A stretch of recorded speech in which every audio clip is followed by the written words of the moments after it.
Pemuda miskin rela jual ginjalnya untuk biaya pengobatan ibunya. Pembeli ginjalnya adalah pengusaha kaya raya yang kemudian menjadikan pemuda itu sebagai anak angkat dan diberi ini. Halo sahabat, apa kabar semuanya? Sebelum masuk ke ceritanya, jangan lupa nyalakan subtitle dan subscribe terlebih dahulu ya. Langit di atas atap seng yang bocor itu selalu berwarna kelabu. Sama seperti perasaan Lingga setiap hari. Angin malam Mei mengusap usangnya dinding kayu gubuk mereka, menerbangkan debu-debu harapan yang sudah lama mengendap. Di dalam, hanya ada suara desahan berat yang ritmis, menyayat, menjadi penanda waktu yang terus bergulir menuju ketidakpastian. Ibu Salma terbaring di dipan kayu yang lapuk. Kulitnya yang dulu kecoklatan sehat kini pucat dan kendur, membungkus tulang-tulang yang kian menonjol. Matanya yang jernih dulu, mata yang selalu memancarkan kehangatan meski hidup susah, kini sering terpejam rapat, atau terbuka kosong memandang langit-langit yang dihiasi bercak coklat bekas rembesan air hujan. Setiap tarikan napasnya seperti perjuangan, setiap hembusannya seperti kelegaan yang tertunda. "Ling air," bisik Ibu Salma, suaranya serak bagai kertas amplas.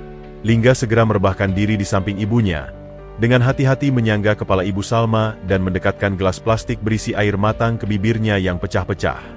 Tangannya yang kasar dari memikul karung beras dan semen terasa begitu kaku dan tak pantas merawat sesuatu yang begitu berharga, begitu rapuh. Air itu hanya membasahi, tak banyak yang tertelan. Muntah kembali sering kali menyusul.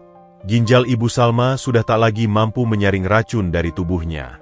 "Besok jadwal cuci darah lagi, Bu," kata Lingga, berusaha membuat suaranya terdengar optimis. Ia tahu biaya sekali cuci darah di klinik pemerintah yang bersubsidi saja sudah menghabiskan separuh dari upah hariannya sebagai kuli angkut di pasar. Dan itu harus dilakukan 2 kali seminggu. Sebuah siklus keuangan neraka. Ia bekerja untuk membayar cuci darah agar ibunya tetap hidup untuk menunggu ia bekerja lagi. Ibu Salma hanya mengangguk lemah. Tangannya yang dingin meraih lengan Lingga. "Lelah, Nak. Ibu sudah lelah." Ucapan itu bukan keluhan, tapi pengakuan yang jujur, dan itu membuat dada Lingga sesak. Ia tahu ibunya bukan lelah berjuang, tapi lelah menjadi beban. Beban yang dengan senang hati ia pikul seumur hidup, tapi kini bebannya mulai melebihi kekuatannya. Esok harinya, di klinik yang penuh dengan wajah-wajah pasien dengan penderitaan serupa, Dr. Rina, dokter muda yang sering jaga, memanggil Lingga ke ruang konsultasi kecil.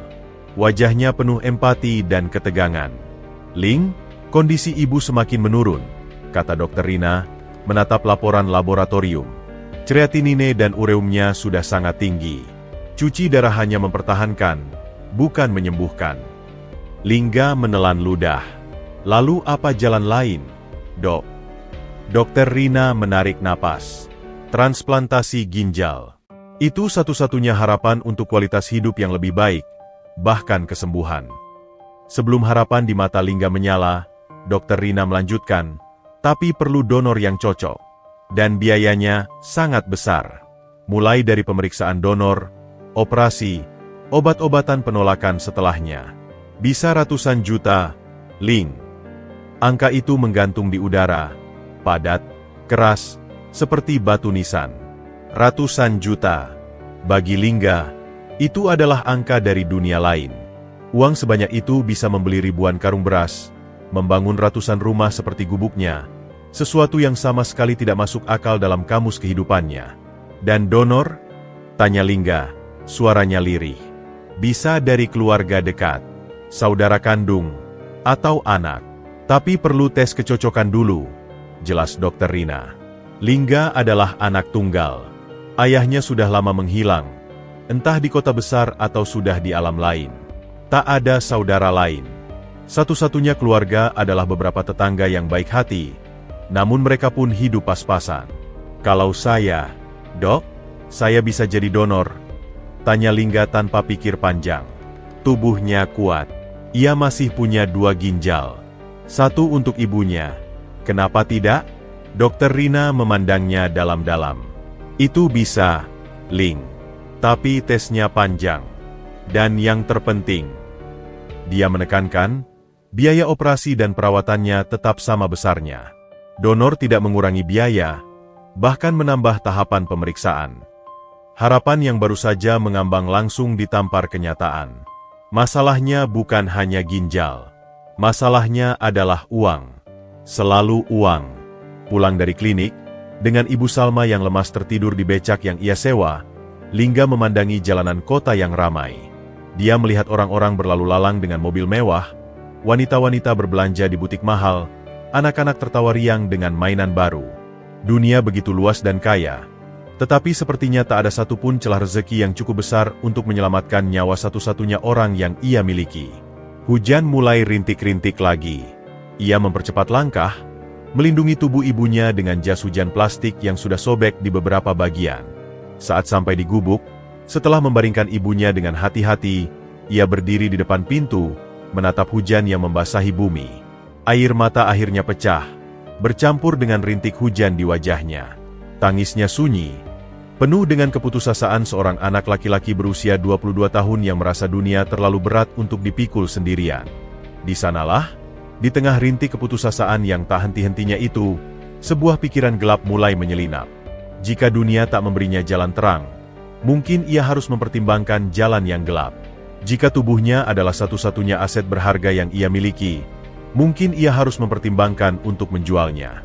Untuk ibu. Untuk satu tarikan napas lega yang tulus dari bibir pecah-pecah itu. Harga sebuah ginjal. Untuk harga sebuah nyawa. Hujan masih mengguyur kota kecil itu ketika Langga melangkah keluar dari klinik, menggenggam lembaran kertas resep dan tagihan terbaru yang jumlahnya membuat matanya berkunang-kunang. Angka-angka itu bukan sekadar tulisan. Mereka adalah jerat yang semakin mengencang di lehernya.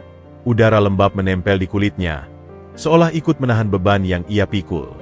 Warung internet, NetCafe, adalah tujuan berikutnya, bukan untuk berselancar di dunia maya, melainkan untuk menenggelamkan diri dalam lamaran kerja online. Sebuah ritual harian yang mulai terasa sia-sia. Di sela-sela browser yang terbuka, ia mengetik kata kunci, cara cepat dapat uang besar, pinjaman tanpa agunan, pekerjaan freelance bayaran tinggi.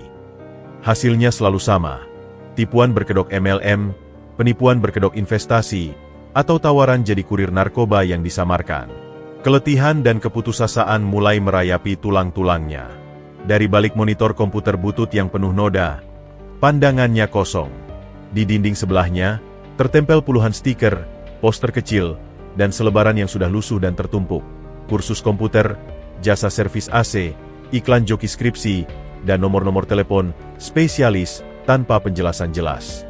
Matanya, hampir tanpa sengaja, tertarik pada sebuah stiker persegi panjang, lebih kecil dari yang lain, ditempelkan di sudut dekat kipas angin. Kertasnya sudah menguning, tintanya memudar, seolah sengaja dibuat tidak mencolok. Tulisan di sana sederhana, brutal, dan langsung menusuk. Solusi finansial, donor organ, kompensasi fantastis. Hub 0857 Bank Jack, diskret dan aman. Jantung Langga berhenti sejenak, lalu berdegup kencang bagai genderang perang di telinganya. Donor organ, kompensasi fantastis.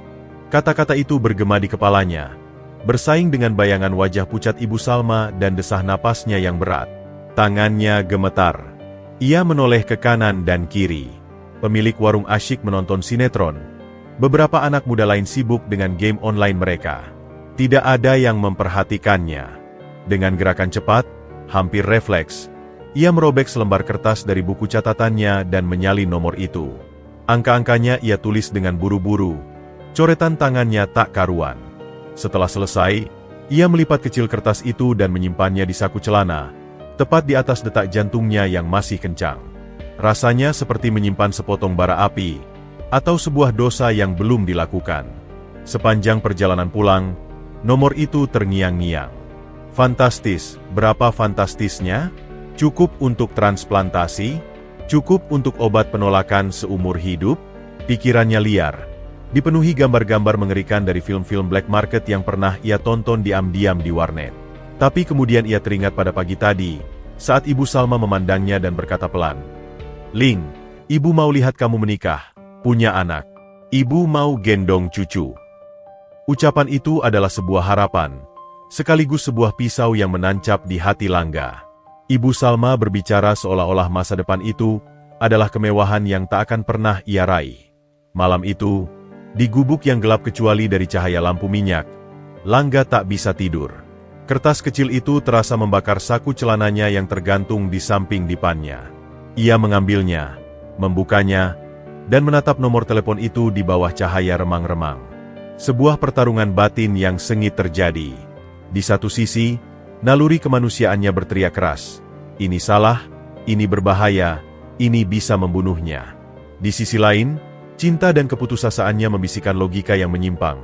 Satu ginjal masih cukup untuk hidup, dan ginjal itu bisa menebus nyawa, masa depan, dan senyuman ibunya. Hari-hari berikutnya adalah penyiksaan batin. Setiap kali ia memandangi Ibu Salma yang semakin lemah, bisikan itu semakin keras. Setiap kali ia melihat tagihan dan resep obat, bisikan itu semakin menggoda. Akhirnya, pada suatu sore di mana Ibu Salma mengalami muntah-muntah hebat hingga harus dilarikan ke klinik darurat, tekad Langga mengeras. Keputusasaan telah memenangkan pertarungan. Dengan tangan dingin berkeringat, di balik gudang pasar tempat ia bekerja, ia menghubungi nomor itu. Suara di seberang telepon parau, berlagak santai tapi terkesan waspada. "Bang Jack, saya tertarik dengan iklan donor," kata Langga, berusaha menahan getar suaranya. Usia? Kondisi kesehatan? Alasan?" Bang Jack bertanya singkat, tanpa basa-basi. 22 sehat. Butuh uang untuk obat ibu, jawab Langga singkat. Ginjal ya yang paling dicari. Lu tahu risikonya? Tahu. Bohong. Langga tidak benar-benar tahu. Ia hanya tahu risiko kehilangan ibunya. Pertemuan. Besok sore. Kafe, Lampion. Dekat terminal. Duduk di pojok belakang. Bawa KTP asli dan foto. Petunjuk singkat diberikan sebelum telepon diremas. Pertemuan itu terjadi di sebuah kafe yang sepi dan remang-remang. Bang Jack ternyata seorang lelaki berperawakan sedang, berwajah biasa-biasa saja yang mudah hilang di keramaian. Tapi matanya tajam, mengamati Langga seperti menilai barang. Prosesnya cepat. Tes kesehatan dulu di lab kami. Kalau cocok, ada calon pembeli. Dia orang tajir, butuh cepat. Nggak mau antri di RS negeri. Jelas Bang Jack sambil menyeruput kopinya. Harganya?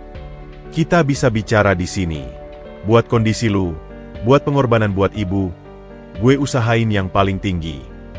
Dia menyebutkan sebuah angka. Langga tercekat. Jumlah itu, meski mungkin tidak sebanding dengan nilai sebuah organ di pasar gelap internasional, baginya adalah gunung emas. Itu bisa menutupi hampir seluruh biaya transplantasi, obat awal, dan mungkin sisa untuk pemulihan. Tapi, ingat, Bang Jack menatapnya dalam-dalam. Suaranya rendah tapi penuh tekanan. Ini sekali jalan.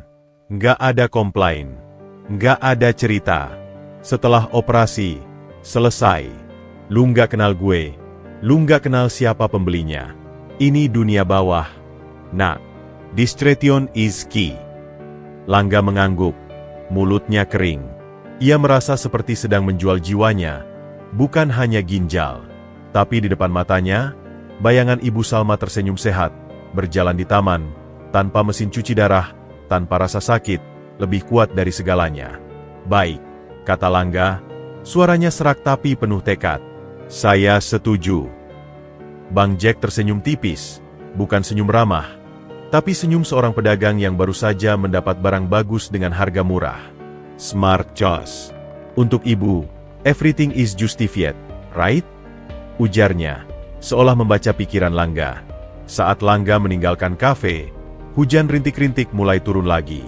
Ia berjalan tanpa arah, merasa tubuhnya sudah bukan sepenuhnya miliknya.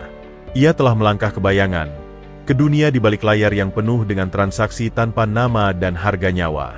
Ia telah menjual sebagian dari dirinya.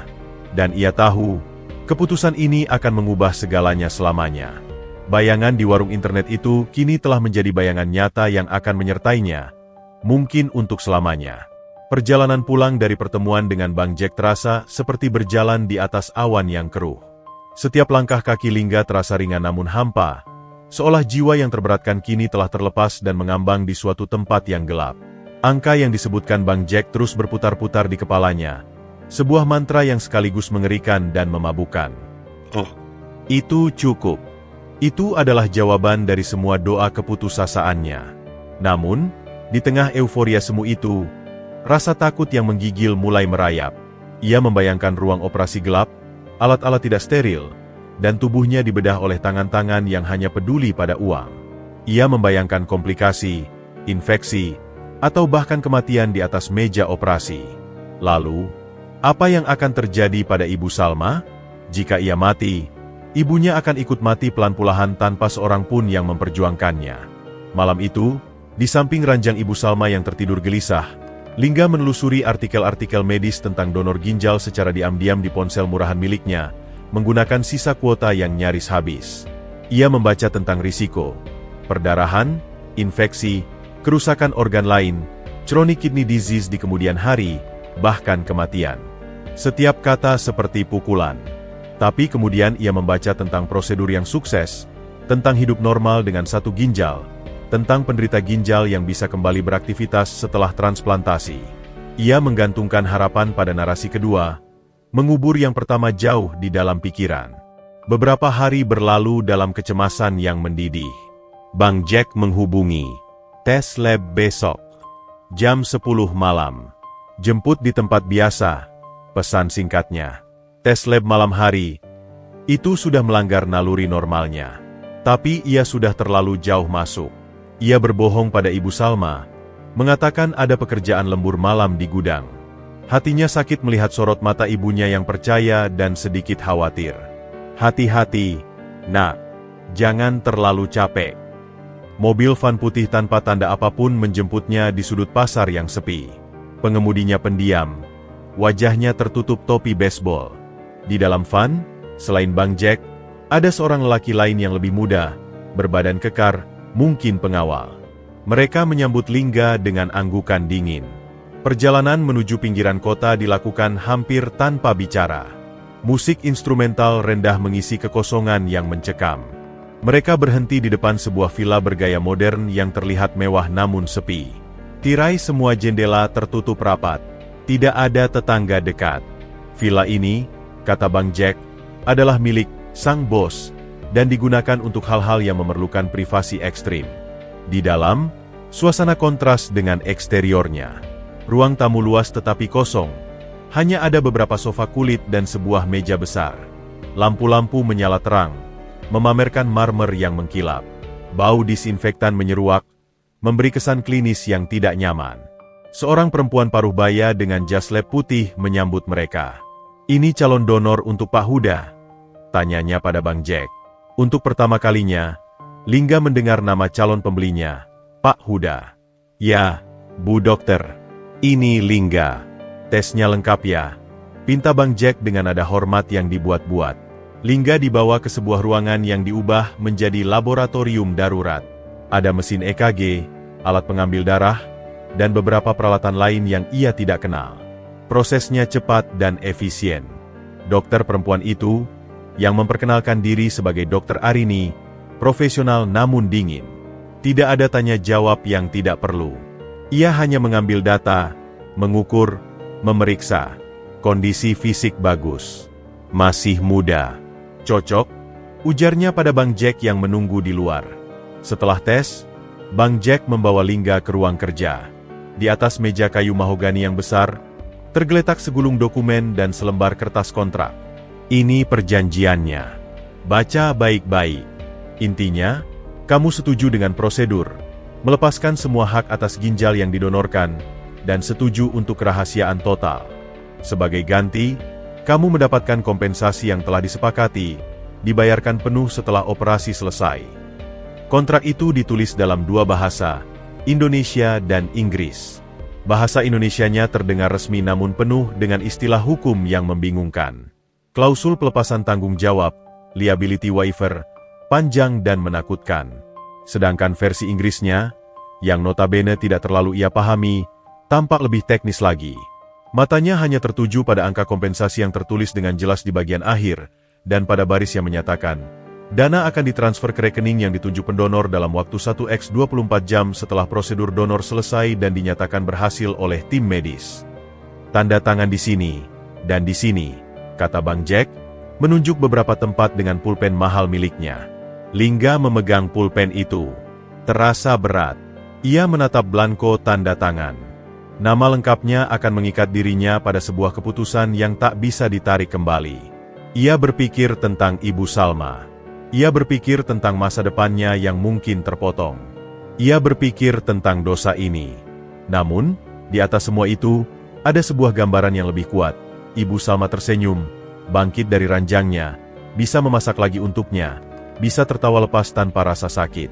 Dia sakit parah juga. Ya? Pak Huda ini? Tanya Lingga tiba-tiba, suaranya parau. Bang Jack mengangguk.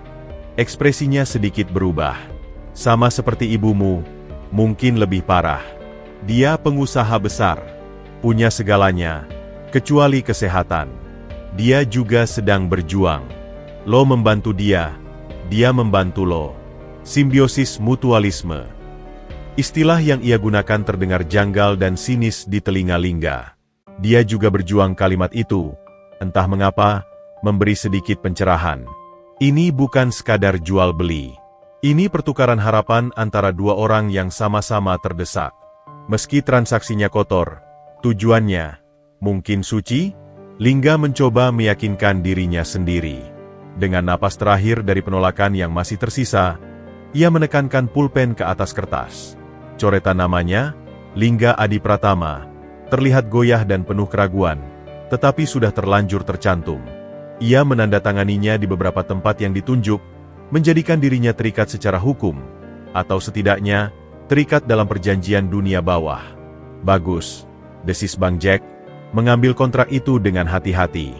Operasi besok malam. Siap mental. Tidak boleh makan minum mulai tengah hari besok. Kami yang jemput. Saat keluar dari villa, udara malam terasa lebih dingin dari biasa. Langit gelap tanpa bintang. Lingga memasukkan tangannya ke dalam saku jaket, meremas-remas kertas bontes laboratorium yang diberikan Dr. Arini sebagai bukti. Di van yang sama, perjalanan pulang terasa lebih sunyi. Bang Jack tidak banyak bicara, hanya sesekali melihat ponselnya. Saat turun di tempat yang sama, Bang Jack menepuk pundak Lingga. Tidur yang cukup. Besok adalah hari besar buat lo dan buat Pak Huda. Lingga berjalan sendirian menuju gubuknya. Tubuhnya terasa ringan, tetapi jiwanya terasa seperti telah meninggalkan sesuatu di villa mewah itu. Ia telah menandatangani dirinya dalam kegelapan, menyerahkan kedaulatan atas tubuhnya pada orang asing, demi secercah cahaya bagi ibunya. Ia tidak tahu apakah cahaya itu akan sampai, atau justru akan pada bersama dengan ginjal yang akan ia korbankan. Yang ia tahu, ia sudah melangkah melewati titik tidak bisa kembali. Bayangan yang ia masuki kini telah menjadi terowongan nyata, dan di ujungnya, hanya ada dua kemungkinan, keselamatan ibu, atau kehancuran dirinya. Malam itu, langit di atas kota bagai kain beludru hitam yang tak bertabur bintang.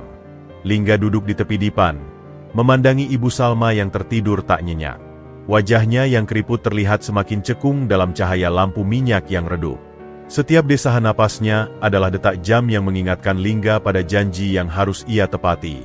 Perutnya kosong sejak siang, sesuai instruksi, dan rasa lapar itu hanya dikalahkan oleh gugup yang menggelinding di perutnya seperti batu karang. Ia menulis sepucuk surat, bukan pesan kematian, tapi sebuah pengakuan dan permintaan maaf. Ia menuliskan segala sesuatu dengan jujur, tentang iklan, tentang Bang Jack, tentang Pak Huda, tentang ginjalnya. Ia menyelipkan salinan kontrak buta huruf yang ia buat sendiri dan menaruhnya di bawah bantal Ibu Salma. Jika ia tak kembali, setidaknya ibunya tahu kebenaran dan bisa menggunakan uang yang mungkin masih akan ditransfer. Jika ia kembali, ia akan segera menghancurkan surat itu. Air mata jatuh menodai kertas, membuat tintanya sedikit luntur. Tepat pukul 10, lampu sein van putih berkedip 2 kali dari jalan gelap. Waktunya tiba. Lingga menekan bibirnya ke kening Ibu Salma, menahan isak. "Aku pergi, Bu. Doakan aku," bisiknya. Suaranya pecah. Perjalanan ke villa kali ini terasa lebih pendek dan lebih menakutkan. Tidak ada musik pengisi. Hanya deru mesin dan suara ban yang bersenandung di aspal. Bang Jack duduk di depan, diam seperti patung. Pengawalnya, si lelaki kekar, sesekali mengawasi Lingga lewat kaca spion, matanya tajam dan waspada. Villa itu tampak lebih angker di malam buta. Hanya lampu sorot di taman yang menyala, menciptakan bayangan-bayangan panjang yang menari-nari di dinding.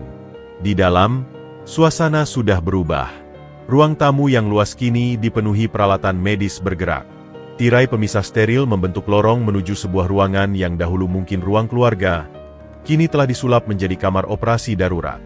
Lampu operasi yang besar dan terang menyilaukan telah dipasang, memantulkan cahaya dingin pada peralatan logam yang tersusun rapi di atas meja steril. Bau antiseptik menusuk hidung, lebih kuat dari sebelumnya. Dokter Arini sudah berada di sana, mengenakan scrubs hijau lengkap dengan masker dan penutup kepala. Dua orang asisten, seorang laki-laki dan perempuan, juga sudah siap, sibuk memeriksa monitor dan alat-alat. Mereka bergerak efisien. Namun ada ketegangan di udara yang tak bisa disembunyikan. Ganti baju ini. Kosongkan kantongmu. Perintah salah satu asisten, memberikan setelan rumah sakit sekali pakai. Lingga mengganti pakaiannya dengan gemetar di belakang sekat. Pakaian katun tipis itu terasa dingin menempel di kulitnya. Saat ia keluar, dalam pakaian pasien yang membuatnya merasa sangat rentan, ia melihat sekelompok orang memasuki villa dari pintu samping. Ada dua pengawal besar yang mengawal seorang pria yang digantungi infus dan duduk di kursi roda. Pria itu, Pak Huda, terlihat sangat pucat dan kurus. Wajahnya tertutup penderitaan namun matanya masih memancarkan ketajaman seorang pebisnis. Rambutnya yang biasanya mungkin tertata rapi, kini tipis dan acak-acakan.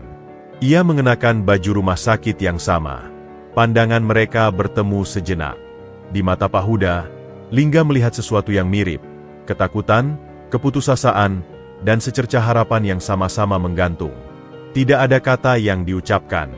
Hanya sebuah pengakuan diam-diam antara dua orang asing yang nyawa mereka akan terhubung selamanya melalui daging dan darah. Mereka dibawa ke ruang persiapan terpisah. Dokter Arini mendekati Lingga. Kami akan memberikan bius total. Kamu akan tertidur. Saat bangun, semuanya sudah selesai. Suaranya datar, namun untuk pertama kalinya, ada sedikit sentuhan empati. Ini prosedur yang umum.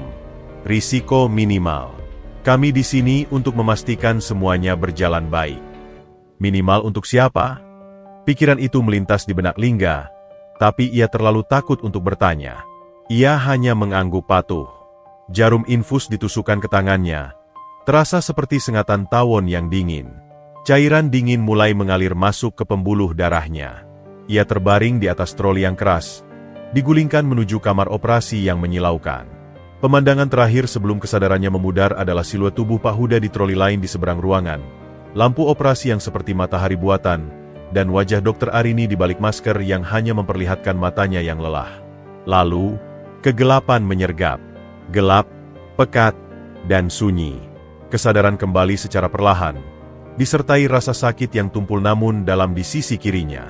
Seperti ada api yang membara di dalam tubuhnya. Suara bip monitor yang teratur menjadi latar pertama yang ia dengar. Ia mencoba membuka mata, tetapi kelopaknya terasa berat. Ruangan tempat ia terbaring redup, bukan lagi kamar operasi yang terang benderang. Ini sebuah kamar pemulihan kecil, bersih namun steril dan impersonal. Di samping tempat tidurnya, di atas meja kecil, terdapat dua benda. Yang pertama adalah sebuah amplop coklat tebal. Yang kedua, sebuah ponsel model baru masih terbungkus plastik, dengan secari kertas bertuliskan, simpan untuk komunikasi. Driver akan menghubungi. Dengan susah payah, tangan kanannya yang tidak terpasang infus meraih amplop itu. Di dalamnya, terselip selembar cek atas namanya dengan jumlah yang membuatnya terengah, sama persis dengan angka yang dijanjikan, bahkan sedikit lebih. Selain cek, ada sejumlah uang tunai yang cukup banyak dalam pecahan besar, mungkin untuk biaya tak terduga atau uang rokok. Juga ada selembar kertas dari Dokter Arini, istirahat total 2 minggu. Hindari aktivitas berat. Minum obat penghilang rasa sakit sesuai jadwal. Jika demam tinggi atau perdarahan, hubungi nomor di belakang. Nomor darurat yang tercantum adalah milik Bang Jack. Lingga memegang cek itu erat-erat. Inilah yang ia perjuangkan. Inilah tebusan nyawa ibunya. Tapi mengapa ia tidak merasa lega? Malah ada rasa hampa yang lebih besar mengisi rongga di mana ginjal kirinya dulu berada. Ia telah menjadi komoditas. Tubuhnya telah dipreteli, dan harganya ada di tangannya. Transaksi telah selesai.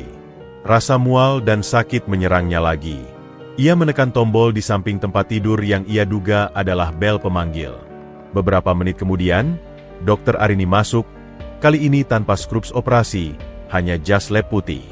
Bagus. Kamu sudah sadar. Operasi berjalan lancar. Ginjalmu sudah berfungsi baik di tubuh penerima. Ujarnya sambil memeriksa tanda-tanda vitalnya. Kamu harus tetap di sini minimal 24 jam untuk observasi. Pak Huda? Tanya Lingga dengan suara serak. Dokter Arini terdiam sejenak. Dalam kondisi stabil. Sudah dipindahkan ke ruang perawatan khusus. Dia akan baik-baik saja, berkatmu. Apakah itu rasa syukur dalam suaranya? Atau hanya kepuasan profesional karena menyelesaikan pekerjaan dengan baik? Lingga tak bisa membedakan. Ia menghabiskan malam itu dalam kondisi setengah sadar, diselingi mimpi buruk tentang pisau bedah dan suara mesin pemantau. Ketika fajar menyingsing, seorang perawat membantunya berdiri dan berjalan perlahan. Rasa sakitnya tajam, tapi bisa ditahan. Setelah pemeriksaan terakhir, Dokter Arini mengizinkannya pulang dengan daftar pantangan yang panjang. Van yang sama menjemputnya. Bang Jack tidak ada. Hanya sopir yang sama, masih pendiam. Sepanjang perjalanan pulang, Lingga menatap cek di tangannya. Ia telah melalui neraka bawah tanah dan selamat.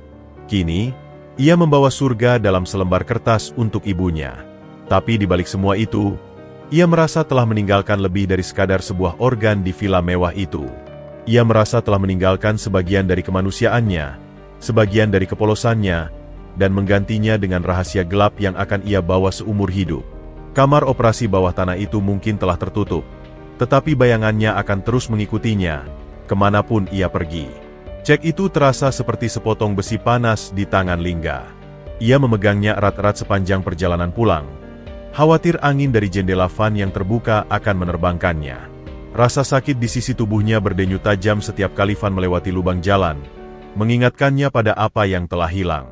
Sopir itu mengantarnya hampir sampai ke mulut gang, lalu berkata datar, "Sekian. Semoga cepat sembuh." Van itu melesat pergi, meninggalkan Lingga berdiri terhuyung di depan realitas lamanya yang masih sama.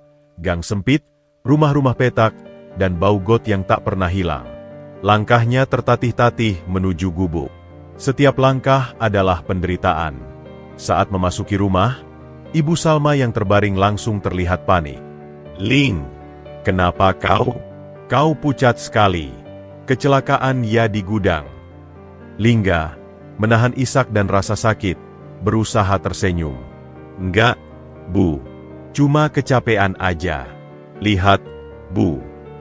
Dengan tangan gemetar, ia mengulurkan cek itu. "Aku dapat bantuan dari Yayasan Sosial untuk operasi ibu."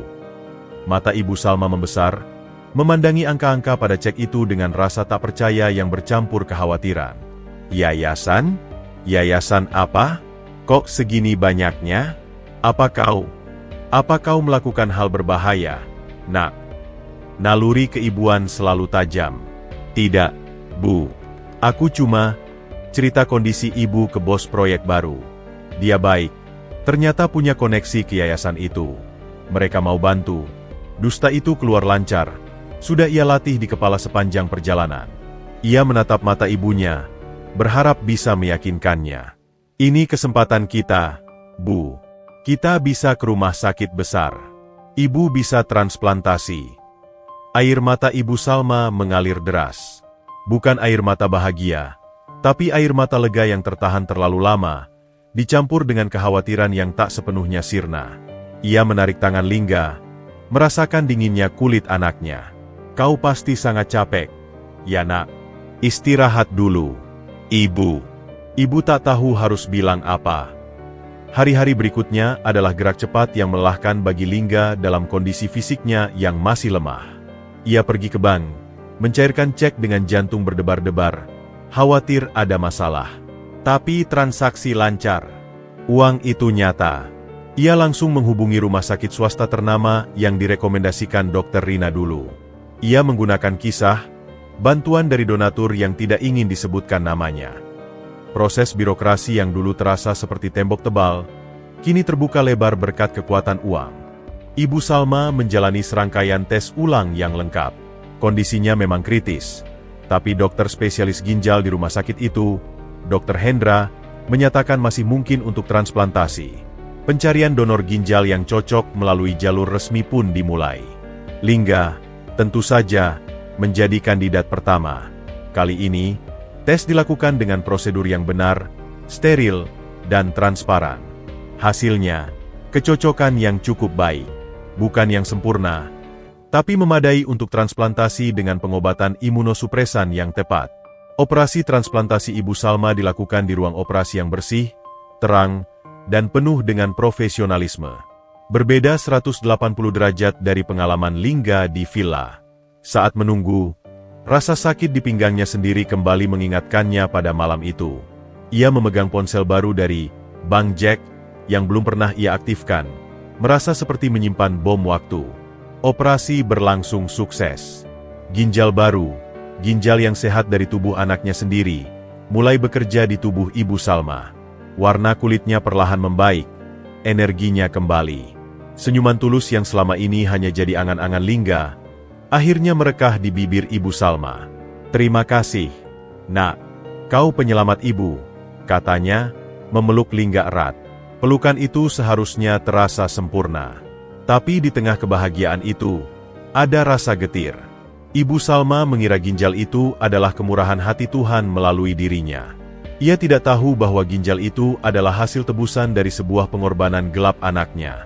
Ia tidak tahu bahwa anaknya sekarang hanya memiliki satu ginjal, hasil dari transaksi terlarang. Di sisi lain kehidupan, Pak Huda mengalami pemulihan yang luar biasa cepat. Setelah masa kritis pasca operasi di villa yang dijaga ketat oleh Dr. Arini dan timnya, ia akhirnya muncul kembali di dunia. Berita tentang kondisinya yang mendadak membaik tersebar di kalangan bisnis. "Mukjizat," bisik beberapa orang.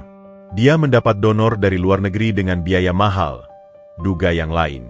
Lingga, dari ponsel lamanya yang ia gunakan untuk membaca berita, mengikuti kemunculan kembali Pak Huda. Ia melihat foto di media online. Pak Huda hadir dalam peresmian proyek baru, berjabat tangan dengan pejabat, tersenyum. Wajahnya tidak lagi pucat dan lesu, tetapi penuh vitalitas. Ginjal yang kini bekerja di tubuh pria itu adalah ginjalnya. Ia melihat tangan yang menjabat itu, dan membayangkan darahnya. Darahnya mengalir di balik kulit tangan itu. Itu adalah perasaan yang aneh, menjijikan, namun juga membanggakan. Ada sebuah pencapaian aneh. Ia telah menyelamatkan 2 nyawa. Tapi satu diselamatkan dengan cinta, satunya dengan transaksi. Kehidupan mereka berdua, Lingga dan Pak Huda, berjalan di rel yang berbeda bagai bumi dan langit. Lingga fokus merawat ibunya yang perlahan pulih, sambil berusaha mencari pekerjaan baru yang tidak terlalu membebani tubuhnya yang kini punya keterbatasan. Rasa lelahnya lebih cepat datang, dan ia harus ekstra hati-hati.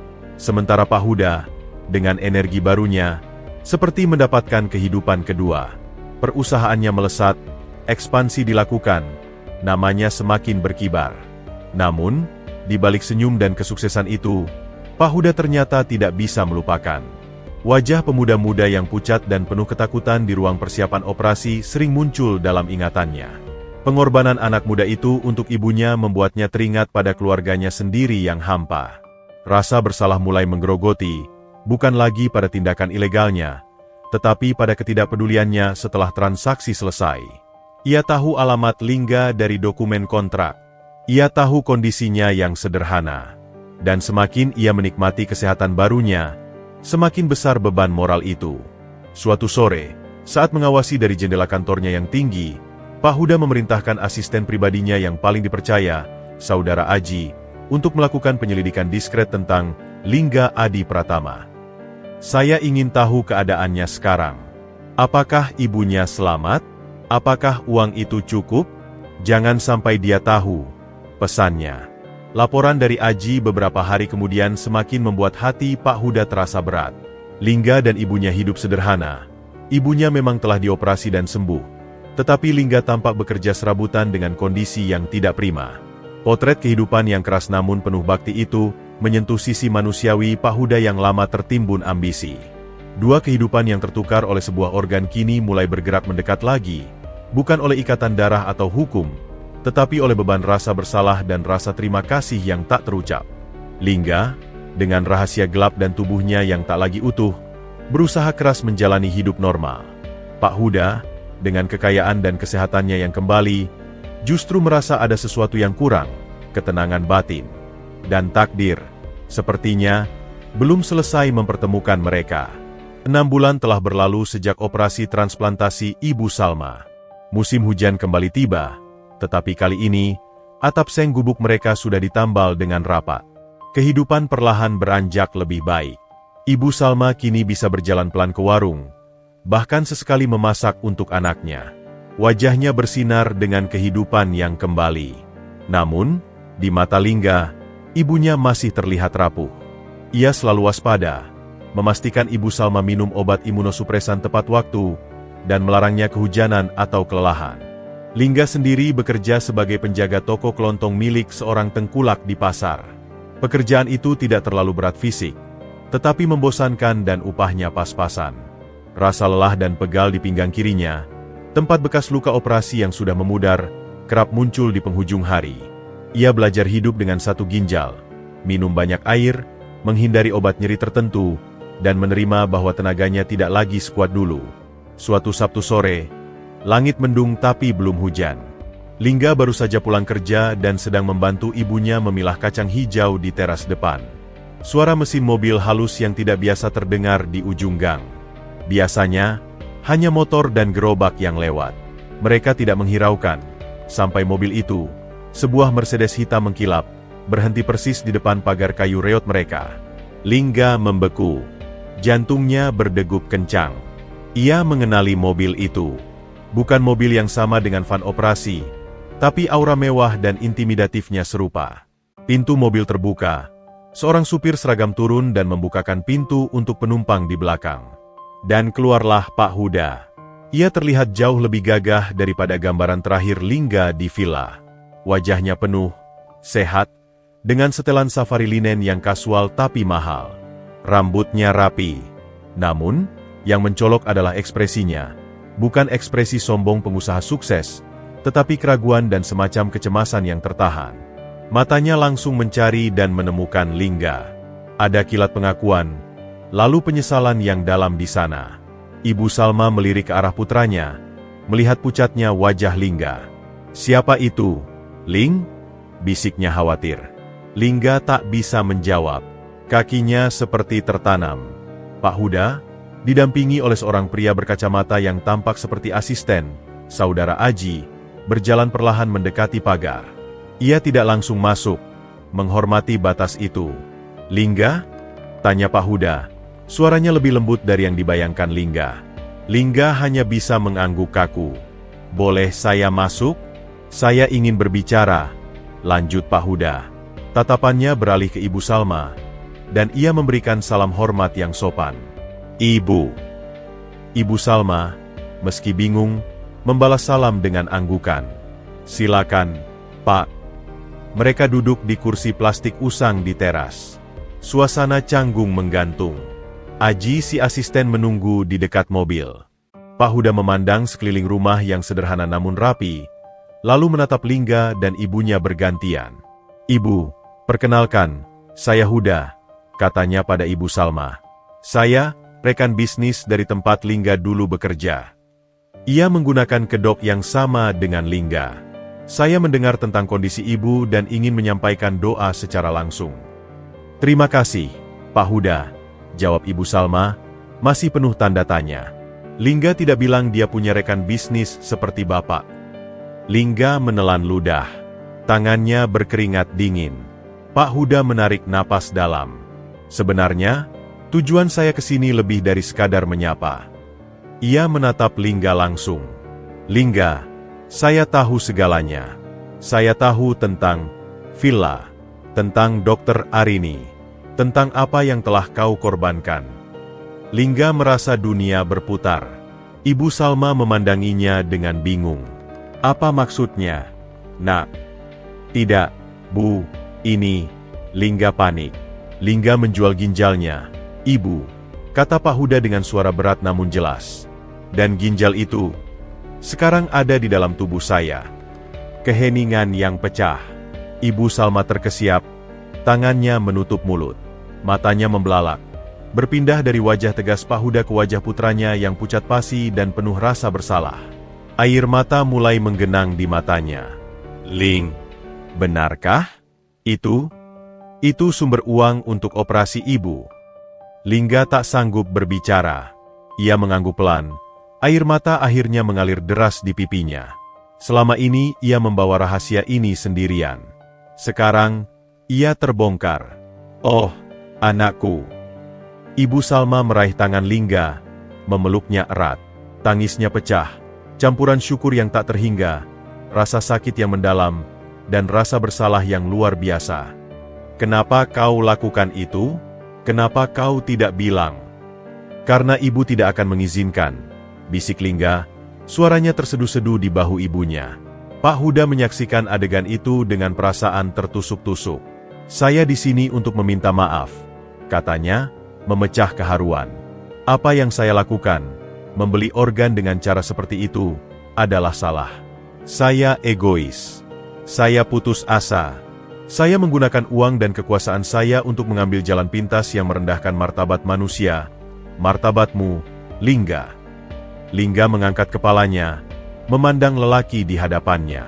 Di balik kekuatan dan kekayaan, ia melihat kerapuhan seorang manusia yang menyesal. Tapi terima kasihmu tak terhingga, lanjut Pak Huda, suaranya bergetar. Kau tidak hanya menyelamatkan nyawaku, tapi juga membuka mataku. Selama ini saya sibuk mengejar kekayaan, sampai lupa menjadi manusia. Melihat pengorbananmu untuk ibumu, itu mengingatkan saya pada apa yang sebenarnya penting. Ia berhenti sejenak, mengumpulkan keberanian. Saya tidak bisa mengembalikan ginjalmu, Lingga. Tapi saya ingin menebus kesalahan saya dengan cara yang berbeda. Saya ingin menawarkanmu pekerjaan, sebagai asisten pribadi saya.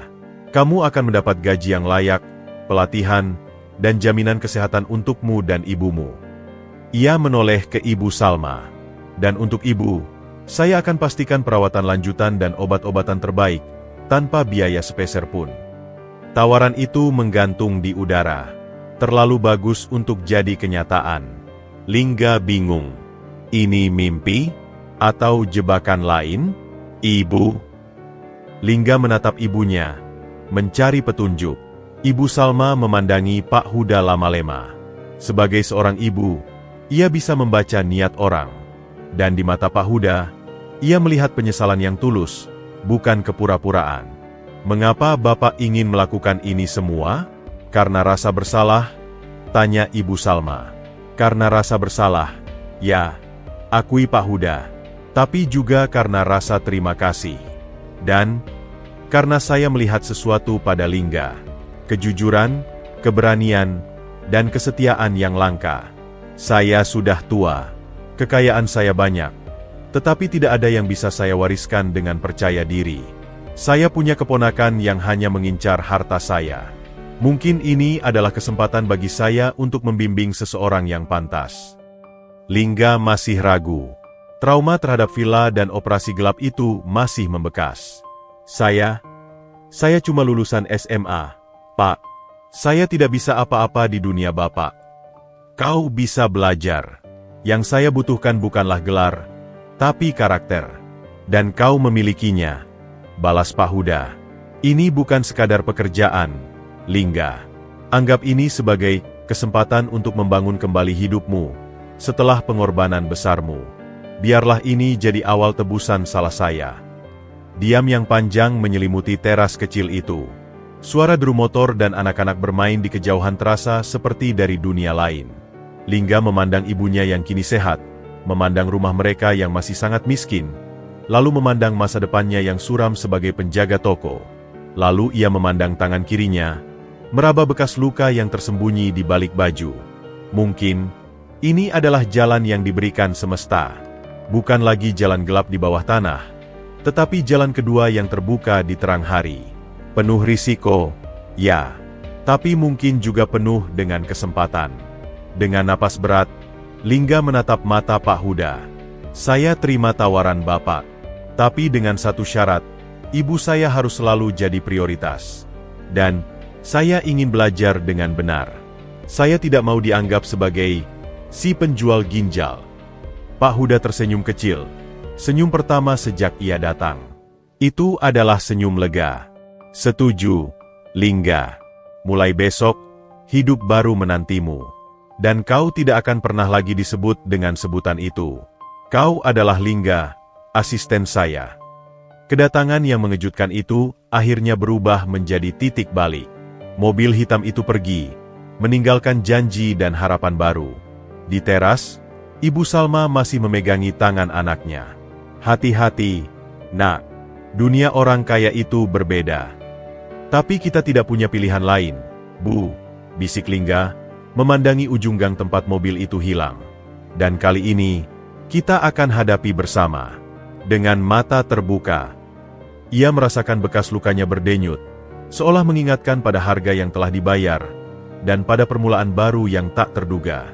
Hari pertama Lingga di dunia Pak Huda dimulai bukan di gedung perkantoran megah, melainkan di sebuah rumah besar bergaya modern minimalis di kawasan elit yang dikelilingi pagar tinggi dan taman tertata rapi. Supir yang sama, Pak Darso, menjemputnya pukul 7 pagi. Ibu Salma memeluknya erat, bisikannya bergetar. Jaga sopan santun, nak. Bekerja keras. Dan jangan lupa, kamu berharga. Perjalanan dengan mobil mewah itu terasa asing. Kursi kulit yang empuk, udara sejuk AC, dan kesunyian yang hampir religius membuat Lingga gugup. Pak Darso, pria separuh baya yang ramah, mencoba mencairkan suasana. Sudah lama saya mengemudi untuk Pak Huda. Beliau baik, tapi tegas. Yang penting jujur dan disiplin, Dik. Rumah itu, atau lebih tepatnya estate, membuat Lingga terpana. Lebih besar dari seluruh gang tempat tinggalnya. Seorang staf rumah tangga bernama Mbak Siti menyambutnya dengan senyum hangat. Pak Huda ada di perpustakaan. Ikut saya. Perpustakaan pribadi Pak Huda adalah ruangan luas dengan rak-rak buku hingga ke langit-langit, aroma kayu dan kertas tua, serta karpet tebal yang menelan suara langkah. Pak Huda sedang duduk di balik meja kerja besar, membaca dokumen. Ia mengenakan kaos polo dan celana chino, terlihat lebih santai namun tak kehilangan wibawa.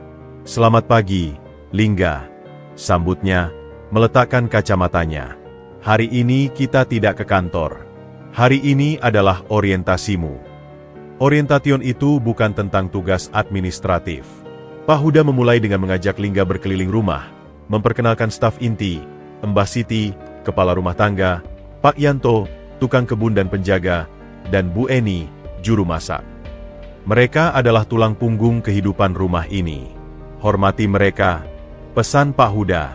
Kemudian, di ruang keluarga yang lapang, Pak Huda duduk berhadapan dengan Lingga. Pekerjaanmu sebagai asisten pribadi saya akan berbeda. Kamu akan jadi mata, telinga, dan kadang tangan saya. Kamu akan belajar segalanya, dari mengatur jadwal, menangani korespondensi sederhana, menemani saya ke pertemuan, hingga memahami laporan keuangan dasar. Ia menatap Lingga dalam-dalam.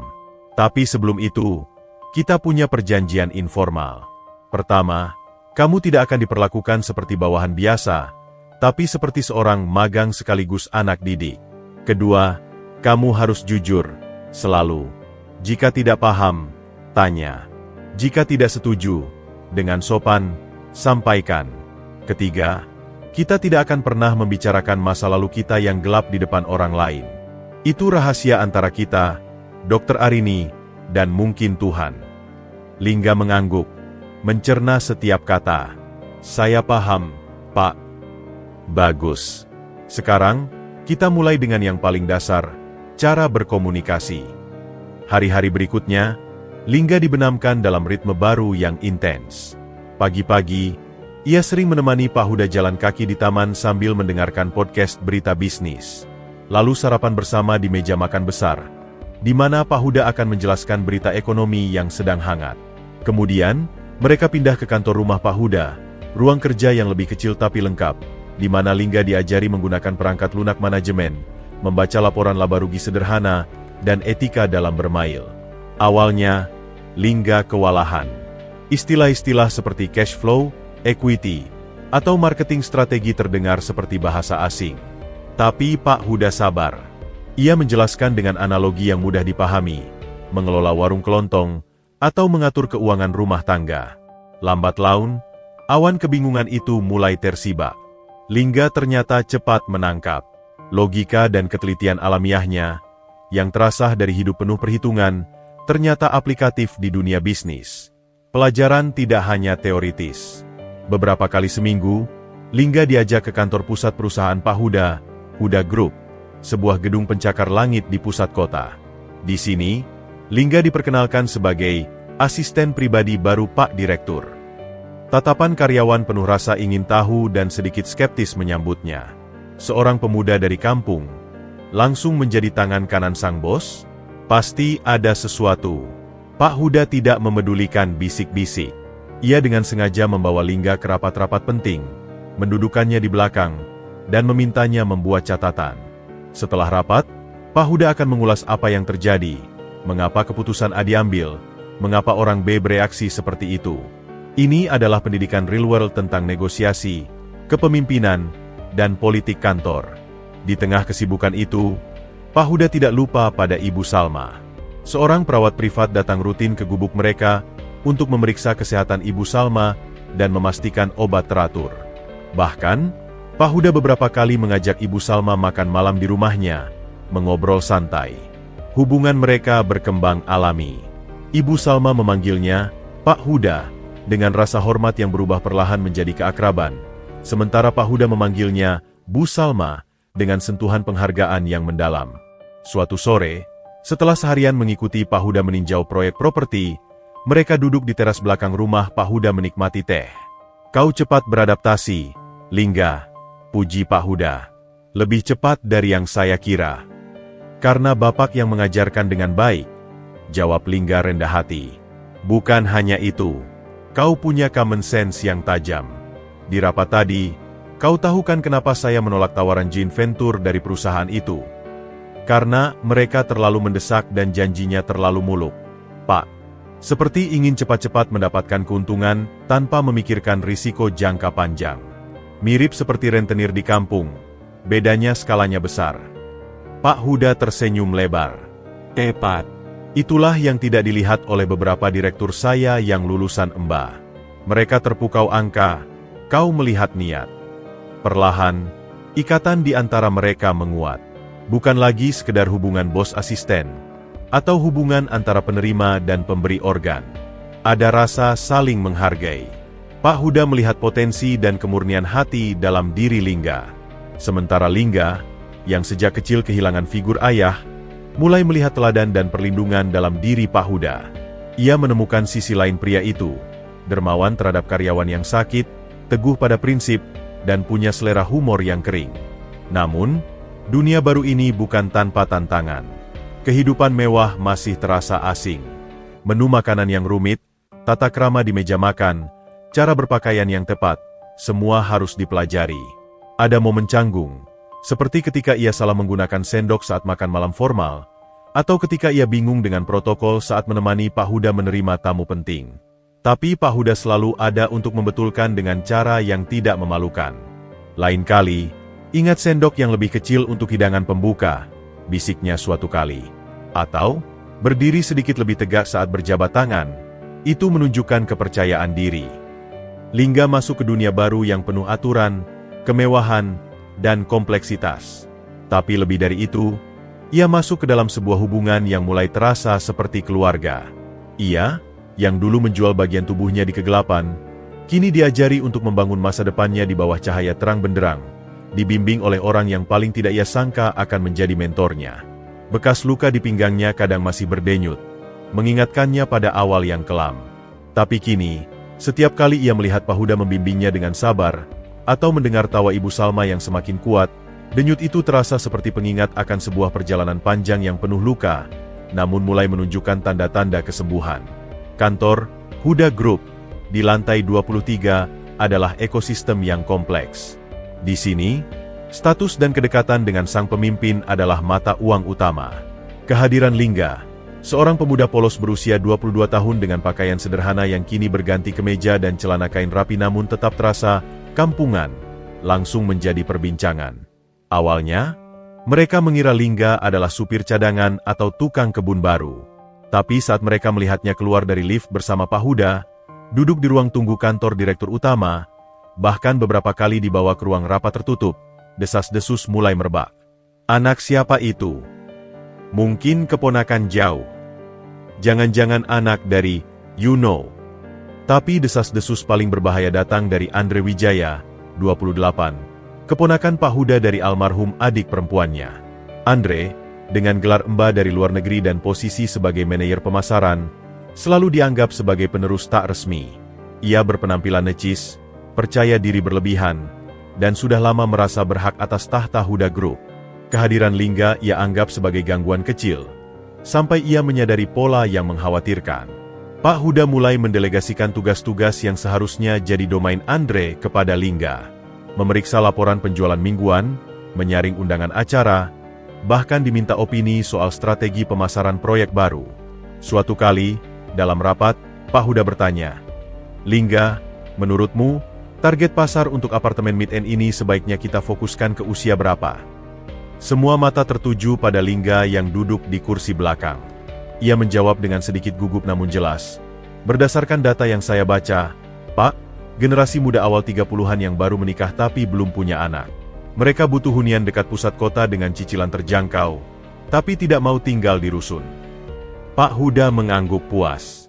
Andre, yang sebenarnya punya analisis serupa namun lebih rumit, merasa dilecehkan. Wajahnya merah padam. Setelah rapat, Andre menghampiri Lingga di pantry. "Hebat ya, baru beberapa minggu sudah berani kasih analisis. Belajar dari mana?"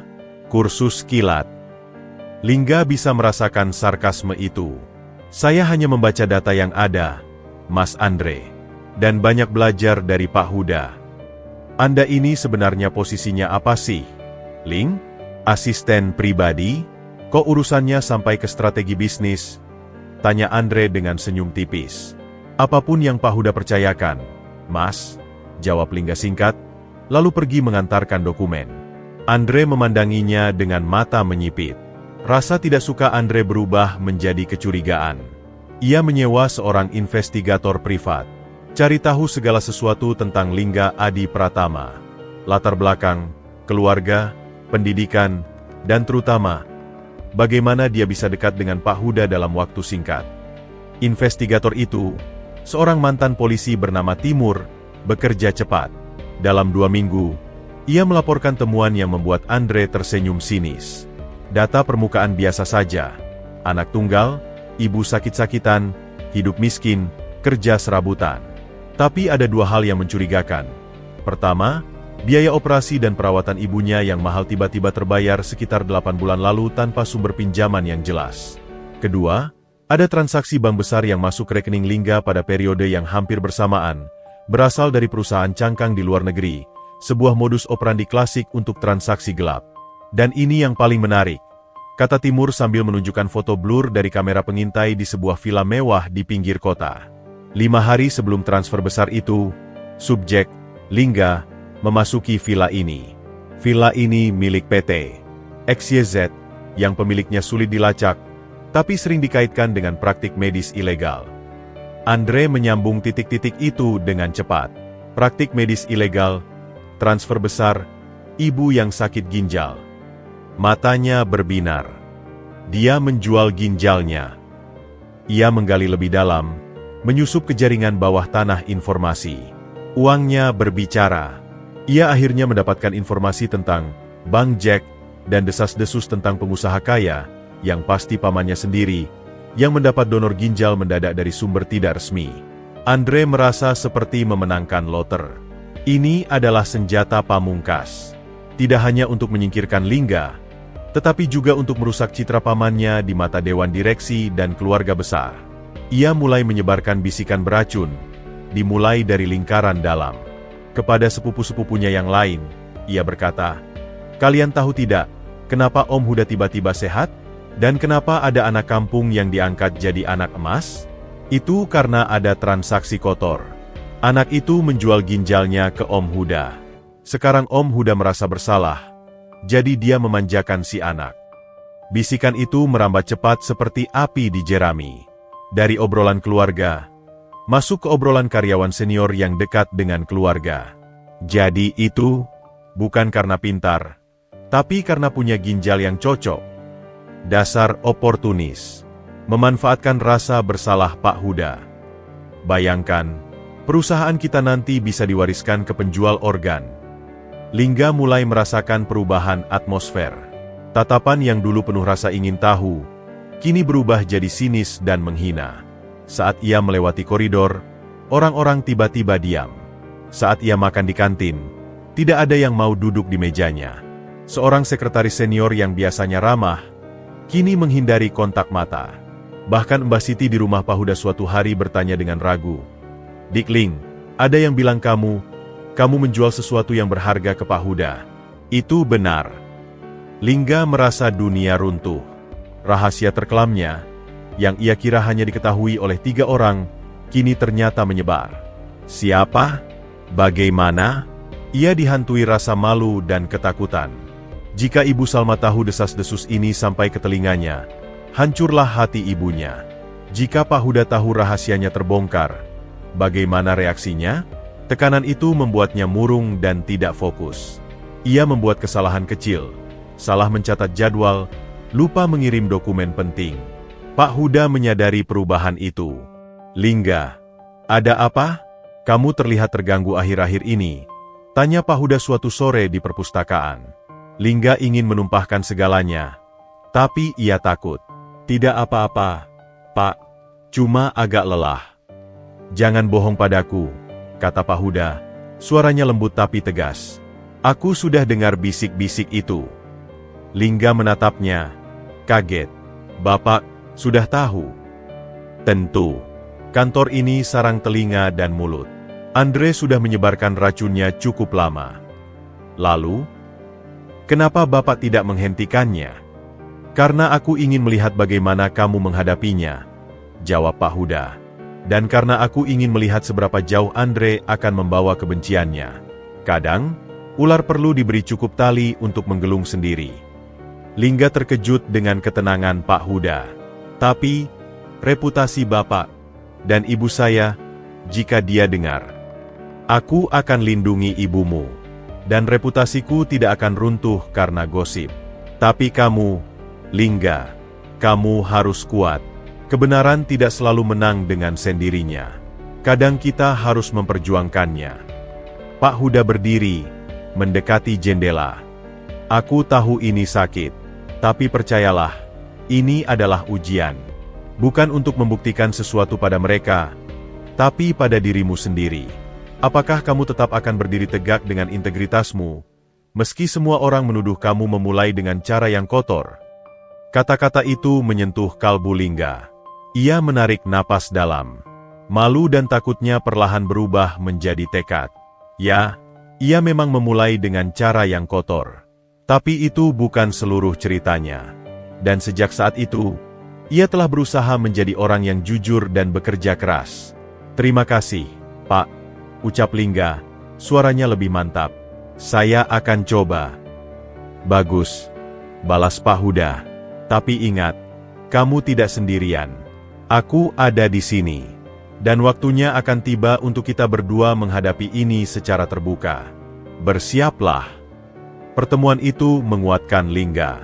Ia berhenti membungkukkan bahu. Ia mulai menyapa kembali orang-orang yang menghinanya dengan tatapan langsung dan senyuman dingin.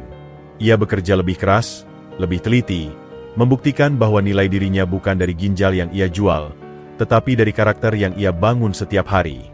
Namun, Andre melihat ketegaran Lingga sebagai sebuah tantangan. Bisikan saja ternyata tidak cukup. Ia perlu pukulan yang lebih telak, yang akan menghancurkan Lingga sekaligus mempermalukan Pak Huda di depan semua orang. Roda konspirasi yang lebih gelap mulai berputar. Kecemburuan telah berubah menjadi kebencian yang mendidih, dan itu akan segera mendidih sampai meluap. Ketegangan di Huda Group mencapai titik didih. Lingga berusaha mengabaikan bisikan dan tatapan sinis, fokus pada pekerjaan dan pembelajaran. Tapi Andre telah menyusun rencananya. Ia tahu bahwa racun terbaik adalah yang disuntikan di hadapan publik, di depan orang-orang yang paling Pak Huda hormati. Kesempatan itu datang saat acara ulang tahun Ibu Hashim, ibu kandung Pak Huda yang telah sepuh, di rumah keluarga besar Huda di kawasan Menteng. Acara ini selalu dihadiri seluruh keluarga besar, termasuk sepupu-sepupu, bibi paman, serta beberapa direksi perusahaan yang sudah dianggap keluarga. Lingga, atas permintaan khusus Pak Huda, juga diundang. Ini bukan hanya sebagai asisten, kata Pak Huda. Kamu adalah bagian dari hidup saya sekarang. Ibu Hashim ingin bertemu denganmu. Ibu Salma, yang merasa tidak pantas, memilih untuk tidak ikut, memberi restu pada Lingga.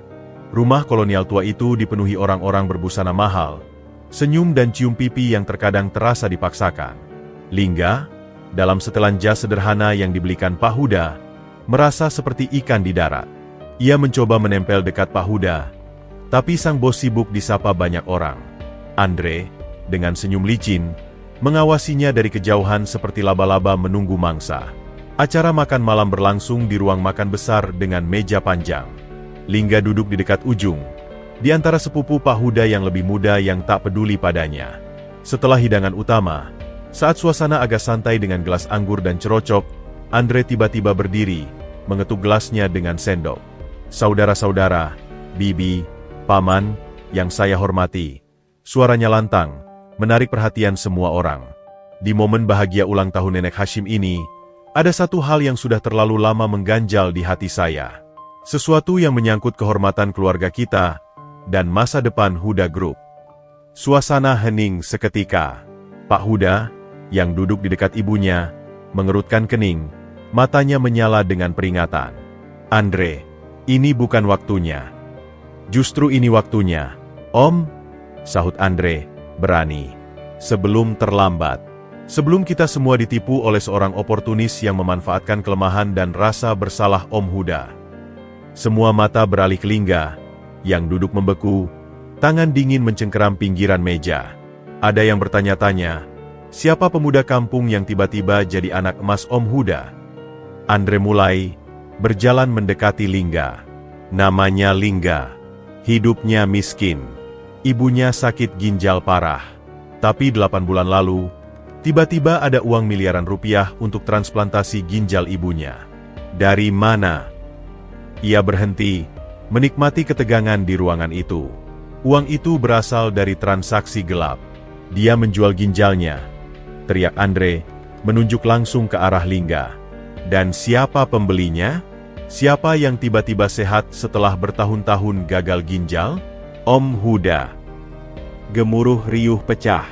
Pandangan penuh syok, jijik, dan penilaian tajam diarahkan ke Lingga dan Pak Huda. Bibi-bibi berbisik dengan tangan menutup mulut. Paman-paman menggelengkan kepala. Lingga merasa muka dan telinganya panas terbakar.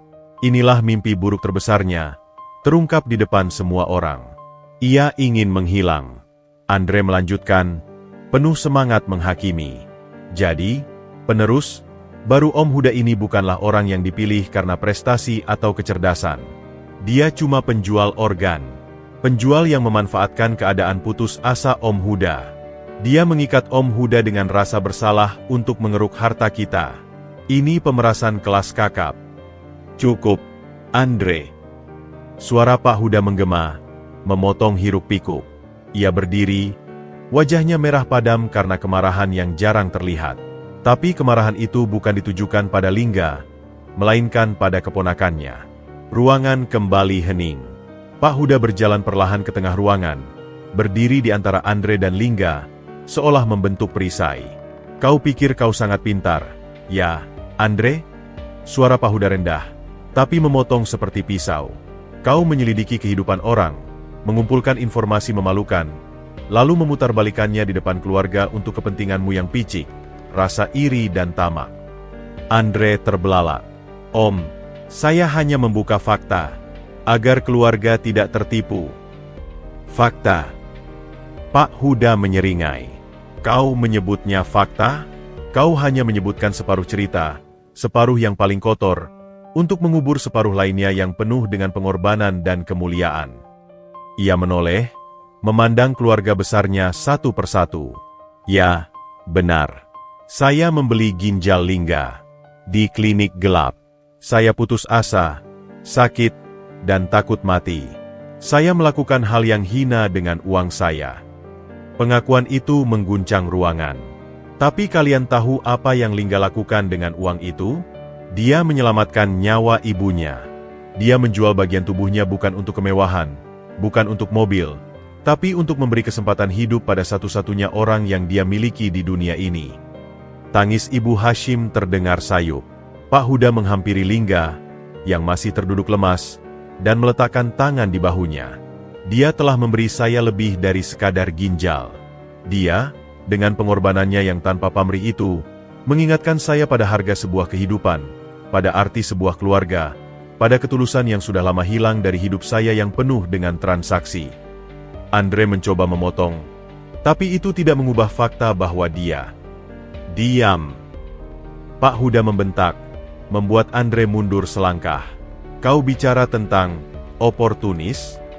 Lihatlah dirimu sendiri, Andre. Kau yang diberi pendidikan terbaik, diberi posisi di perusahaan. Tapi apa yang kau lakukan?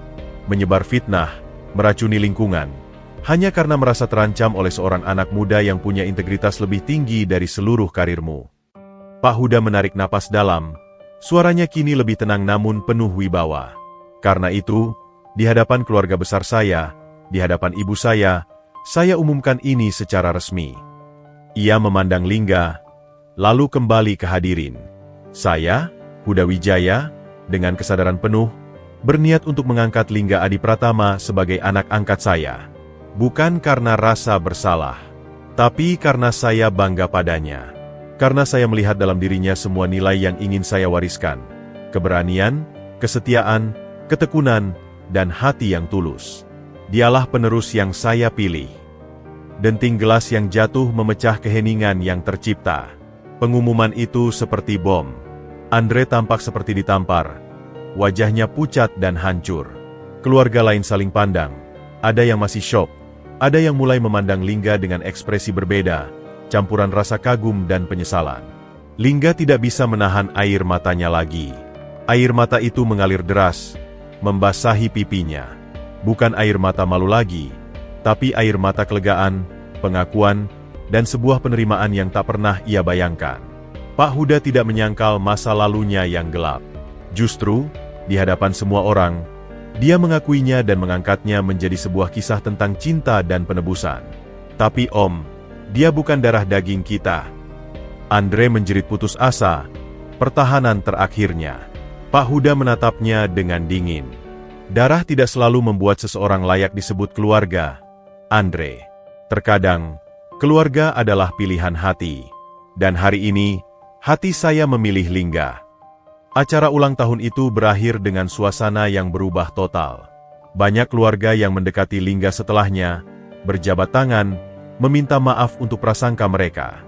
Andre meninggalkan ruangan dengan muka tertunduk dan amarah yang membara. Kekalahannya telak. Dan itu membuatnya lebih berbahaya. Di mobil dalam perjalanan pulang, Lingga masih terisak. Maafkan saya, Pak. Saya mempermalukan Bapak. Pak Huda tersenyum. Matanya juga berkaca-kaca. Kau tidak mempermalukan siapa-siapa, Nak. Kau justru membuat saya bangga hari ini. Kau menghadapinya dengan kepala tegak. Sekarang, semua sudah tahu kebenaran. Dan kau adalah anak angkat saya. Tidak ada lagi yang perlu disembunyikan. Pengakuan yang memalukan di pesta keluarga itu berubah menjadi momen pembebasan dan pengukuhan. Konflik yang dipicu kecemburuan telah mengungkap siapa yang memiliki karakter sejati, dan siapa yang hanya memiliki ambisi semata. Tapi bagi Andre, ini bukan akhir. Ini adalah deklarasi perang. Dan perang yang kalah di ruang terbuka, seringkali dilanjutkan dengan serangan di balik layar. Kekalahan telak di depan keluarga besar membakar sisa-sisa akal sehat Andre menjadi abu kebencian murni. Rasa malu dan frustrasi telah mengkristal menjadi tekad yang gelap. Jika ia tidak bisa mendapatkan Huda Group dengan cara yang sah, maka ia akan menghancurkan siapapun yang menghalanginya, termasuk pamannya sendiri. Dalam kesendiriannya di apartemen mewah, ia menyusun ulang strategi. Menjatuhkan Lingga lewat gosip sudah tidak mempan. Pamannya terlalu kuat dan terlalu berpihak pada si anak angkat kampung itu. Ia butuh sesuatu yang lebih konkret, lebih kejam, yang bisa menghilangkan masalahnya sekaligus. Pikirannya yang teracuni mulai merancang skenario yang ekstrim, kecelakaan. Tapi Andre bukan penjahat kasar. Ia pengusaha licik. Ia membutuhkan pelaksana. Ingatannya kembali pada satu nama, Bang Jack. Si calo organ yang menghubungkan Lingga dan Pak Huda. Pasti orang seperti itu punya koneksi ke dunia yang lebih kelam. Dengan uang, semua bisa dibeli. Menggunakan jaringan investigasi sebelumnya, ia akhirnya berhasil menemukan kontak Bang Jack yang tersembunyi. Pertemuan mereka terjadi di sebuah gudang tua di kawasan industri yang sepi. Luar biasa, gumam Bang Jack setelah mendengar rencana Andre. Orang kaya memang punya cara berpikir yang kreatif. Jadi, Anda ingin mereka hilang? Keduanya. Tidak perlu keduanya mati, bisik Andre. Matanya berbinar dingin di kegelapan gudang. Cukup buat seolah-olah itu kecelakaan. Yang penting, Lingga harus jadi tersangka.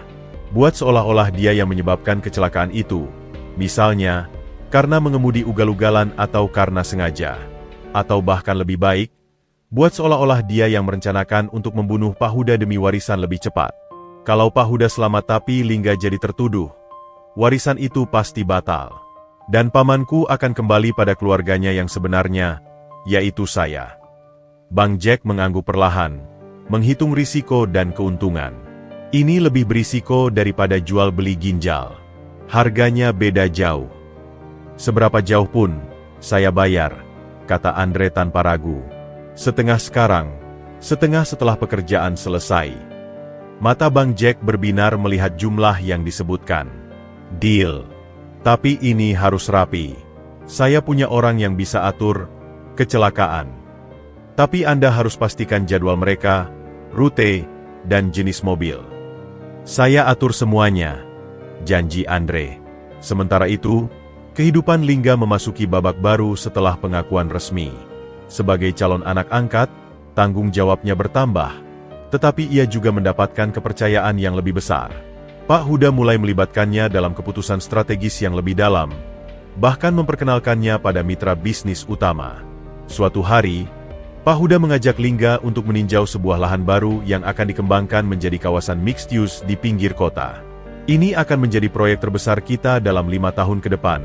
Ling, aku ingin kau paham dari awal, kata Pak Huda di dalam mobil, dikemudikan oleh supir setianya, Pak Darso. Mobil Mercedes S-Class hitam itu meluncur mulus menuju jalan tol. Andre, yang mendapat informasi jadwal ini dari sekretaris pribadi Pak Huda yang telah ia suap, mengirimkan detail rute dan deskripsi mobil ke Bang Jack. Kita akan lewat jalan lingkar selatan, lalu keluar di gerbang Cibubur, kata Pak Darso sambil berkendara. Baik, Dar. Hati-hati, hari ini cuaca kurang baik, pesan Pak Huda, melihat ke arah langit yang mulai mendung. Mereka tidak tahu bahwa beberapa kilometer di depan, sebuah truk kontainer tua telah diparkir di bahu jalan yang agak menikung tajam. Sopir truk itu, seorang preman bayaran yang disewa Bang Jack, sudah mendapat instruksi. Target, mobil Mercedes hitam dengan plat tertentu. Modus, saat mobil itu mendekat, truk akan tiba-tiba melaju dan memotong jalur, memaksanya keluar jalan atau menabrak. Rencana awalnya, sopir truk akan kabur setelahnya, meninggalkan kesan kecelakaan karena sopir truk ugal-ugalan. Tapi sesuatu berjalan tidak sesuai rencana. Saat mobil Pak Huda mendekati tikungan, truk itu memang tiba-tiba melaju dari bahu jalan. Namun, Pak Darso yang waspada dan berpengalaman langsung menekan rem dan membelokkan setir dengan tajam. Mercedes itu nyaris menghindar, hanya menyenggol bagian belakang truk. Masalahnya, tikungan itu adalah di atas jalan yang membentang di atas sebuah jurang kecil. Bukan jurang yang dalam, tapi cukup curam. Dampak senggolan dan manuver menghindar yang keras membuat mobil kehilangan kendali. Ban berdecit, mobil itu melintir dan menghantam pagar pembatas jalan. Pagar baja ringan itu melengkung, tidak cukup kuat menahan berat mobil.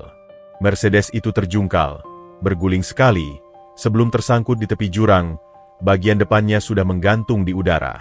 Di dalam mobil, semua terjadi begitu cepat. Lingga yang duduk di belakang Pak Huda merasakan hentakan dahsyat, kemudian tubuhnya terlempar. Airbag depan dan samping mengembang dengan suara ledakan. Dia mendengar teriakan Pak Darso dan raungan logam yang mengerikan. Saat mobil berhenti, ada keheningan yang mencekam, hanya diselingi suara desis mesin dan kaca yang berderak. Kepala Lingga pusing, ada darah di pelipisnya dari benturan dengan kaca samping. "Pak Huda, Pak Darso!" teriaknya, suaranya serak.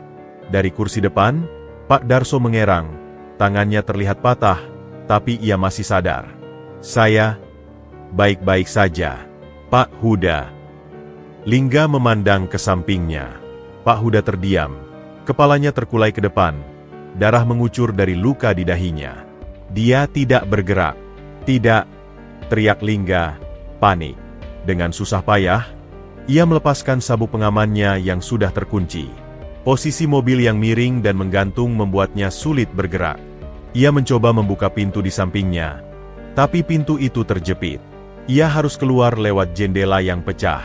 Dengan sisa tenaga, ia merangkak keluar, kulitnya tersayat pecahan kaca. Begitu kakinya menginjak tanah yang tidak stabil di tepi jurang, ia berbalik dan berusaha menarik tubuh Pak Huda yang tidak sadar melalui jendela yang sama. Pak Darso, meski kesakitan, berusaha membantu dari dalam dengan tangan yang masih berfungsi. "Tolong! Tolong kami!" teriak Lingga pada beberapa pengendara yang mulai berhenti. Beberapa orang berlari menolong. Bersama-sama, mereka akhirnya berhasil mengeluarkan Pak Huda dan Pak Darso dari mobil yang nyaris jatuh itu. Ambulans dan polisi tiba tak lama kemudian. Pak Huda dibawa dengan tandu, wajahnya tertutup oksigen. Lingga, dengan luka-luka ringan, menolak dirawat dan naik ambulans bersama Pak Huda, menggenggam tangannya yang dingin. "Tahan, Pak, tolong tahan," bisiknya terus-menerus. Air matanya bercampur darah dan debu. Di tempat kejadian, polisi memeriksa truk kontainer yang sudah mangkrak beberapa meter di depan dengan sopirnya yang kabur. Seorang polisi yang berpengalaman mengamati bekas ban dan posisi truk. "Ini bukan kecelakaan biasa," gumamnya pada rekannya. "Truk ini seperti sengaja menunggu." Sementara itu, di sebuah kafe, Andre menerima telepon dari Bang Jack. Kecelakaan terjadi, tapi mereka selamat. Huda luka parah, tapi masih hidup. Lingga cuma luka ringan. Dan polisi sudah curiga. Andre mengepalkan tangan. Rasa frustrasi dan ketakutan menyergap. Rencananya gagal. Dan yang lebih buruk, kecurigaan bisa mengarah padanya. Ia harus membersihkan jejak, dan cepat. Buang sopir truk itu. Pastikan dia tidak bisa bicara. Dan hapus semua transaksi antara kita. Perintahnya, suara gemetar. Tapi Bang Jack tertawa kecil di seberang telepon. "Tenang, bos. Saya sudah atur. Sopir truk itu sudah dalam perjalanan keluar pulau. Tapi, biaya pembersihan ini perlu tambahan lagi." Andre menyadari ia telah masuk lebih dalam ke dalam lumpur. Ia bukan lagi hanya seorang pengusaha licik. Ia kini telah menjadi konspirator percobaan pembunuhan. Dan musuhnya, Lingga, tidak hanya selamat, tapi mungkin akan menjadi lebih kuat dari sebelumnya. Kecelakaan itu bukan akhir. Itu adalah awal dari sebuah pertarungan yang jauh lebih berbahaya, di mana nyawa benar-benar menjadi taruhannya. Rumah sakit pusat pertama terlihat seperti benteng yang diserbu. Lorong-lorongnya dipenuhi wartawan yang haus berita kecelakaan menyeramkan yang menimpa pengusaha ternama Huda Wijaya. Keluarga besar, termasuk Ibu Hashim yang berkursi roda dan beberapa sepupu, memenuhi ruang tunggu VIP. Suasana tegang dan berbisik-bisik. Lingga, dengan perban di pelipis dan lengan, duduk kaku di kursi plastik keras di luar icu. Bajunya masih belekan darah dan debu. Ia menolak untuk dibersihkan atau dirawat lebih lanjut. Pandangannya kosong menatap lampu neon di langit-langit. Tapi pikirannya berputar kencang. Gambar truk kontainer yang tiba-tiba melaju, raungan logam, dan wajah Pak Huda yang pucat tak bergerak terus berulang di kepalanya. Ini bukan kecelakaan biasa, nalurinya berteriak. Ia ingat posisi truk, seperti menunggu. Ia ingat bagaimana truk itu melaju persis saat mobil mereka mendekat. Pak Darso, Dengan tangan kanannya digips dan beberapa jahitan di dahi, duduk di sampingnya. "Dik Ling," bisiknya. Suaranya serak. Saya merasa bersalah." "Bukan salah Pak Dar," sahut Lingga tanpa menoleh.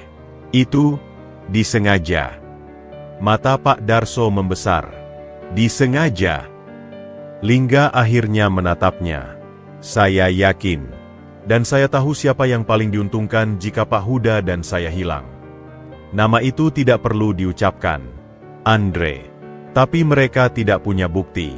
Seorang dokter keluar dari ICU. Keluarga besar berkerumun. Kondisi Pak Huda masih kritis.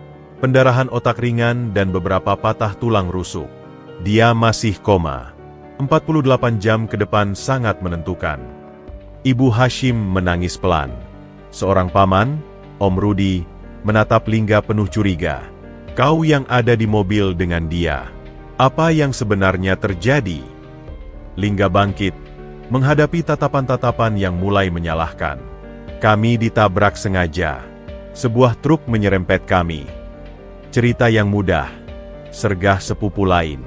Polisi bilang sopir truk kabur. Tidak ada saksi jelas. Lingga merasa dinding menghimpit. Mereka sedang menyudutkannya. Andre mungkin sudah menyebar racun lagi.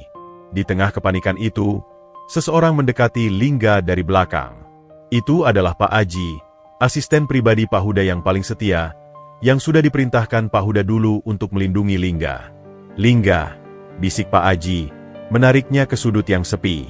"Pak Huda punya pesan untuk keadaan darurat seperti ini. Dia bilang, jika sesuatu terjadi padanya, dan ada kecurigaan pada keluarga, saya harus membantumu.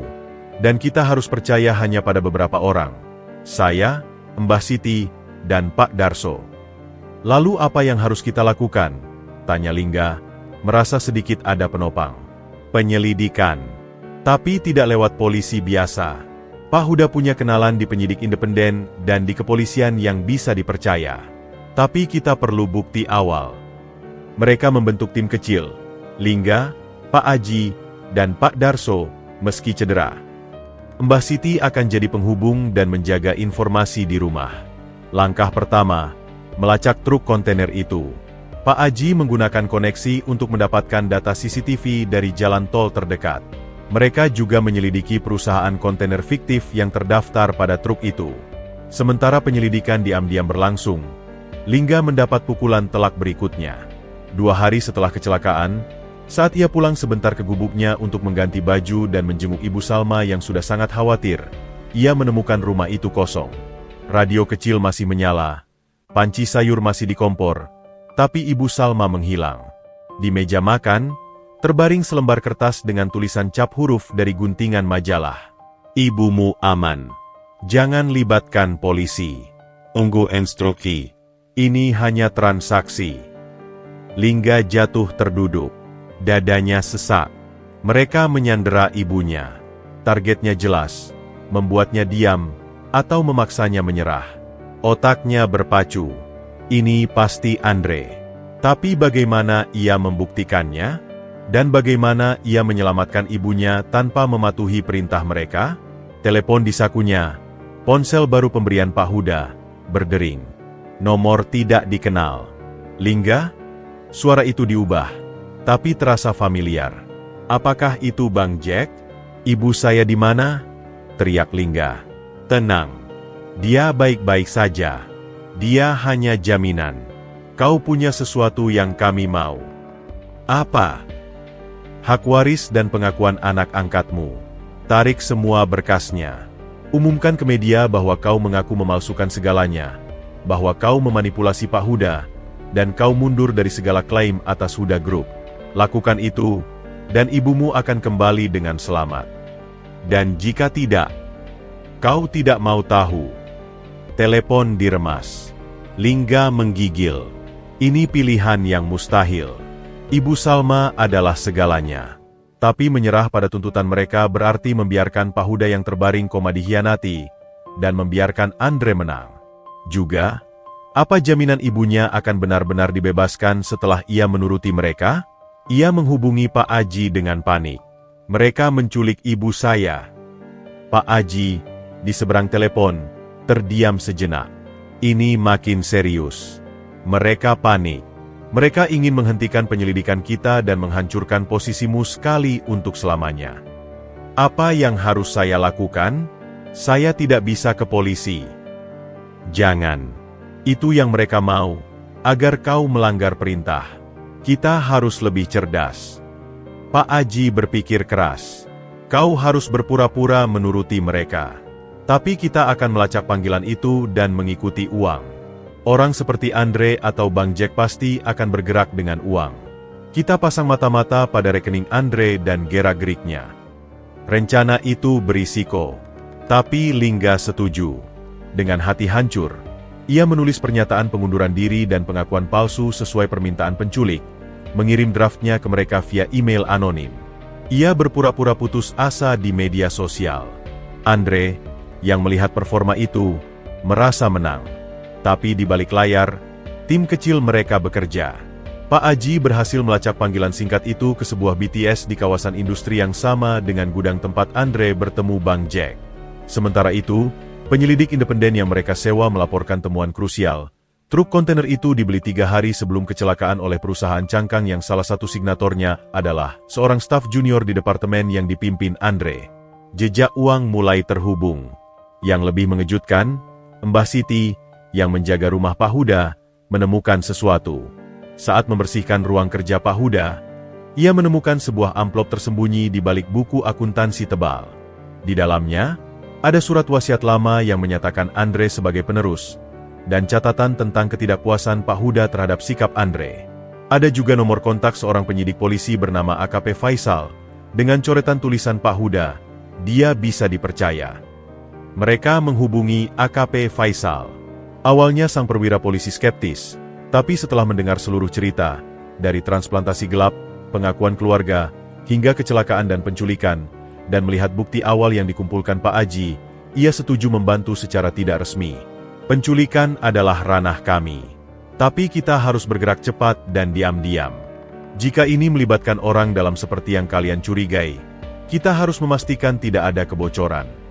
Mereka memasang penjagaan pada rumah sakit tempat Pak Huda dirawat, takut ada upaya kedua. Mereka juga memantau pergerakan Andre 24 jam. Dan akhirnya, terobosan datang. Seorang informan dari dalam geng Bang Jack yang disewa oleh penyidik memberitahu lokasi persembunyian. Sebuah gudang kosong di daerah Bekasi, berbeda dengan tempat pertemuan sebelumnya. Lingga ingin langsung menyerbu, tapi AKP Faisal mencegah. Kita butuh timing yang tepat. Kita harus pastikan Ibu Salma ada di dalam, dan kita tangkap mereka sedang bertransaksi atau setidaknya dengan bukti yang kuat. Mereka menyusun rencana penyergapan. Pak Aji akan mengawasi dari luar dengan tim kecil AKP Faisal. Lingga, meski bukan polisi, memohon untuk ikut. Saya harus ada di sana. Untuk ibu saya. AKP Faisal menghela napas. Baik, tapi kau harus patuh perintah. Kau tidak boleh masuk sampai situasi aman. Malam itu, dengan hati berdebar-debar dan doa tak putus-putusnya, Lingga bersiap untuk penyergapan. Ibu Salma, yang lemah dan tua, disandera demi ambisi dan kebencian orang lain. Pak Huda, yang telah menjadi ayah baginya, terbaring tak berdaya. Semua bergantung pada langkah mereka berikutnya.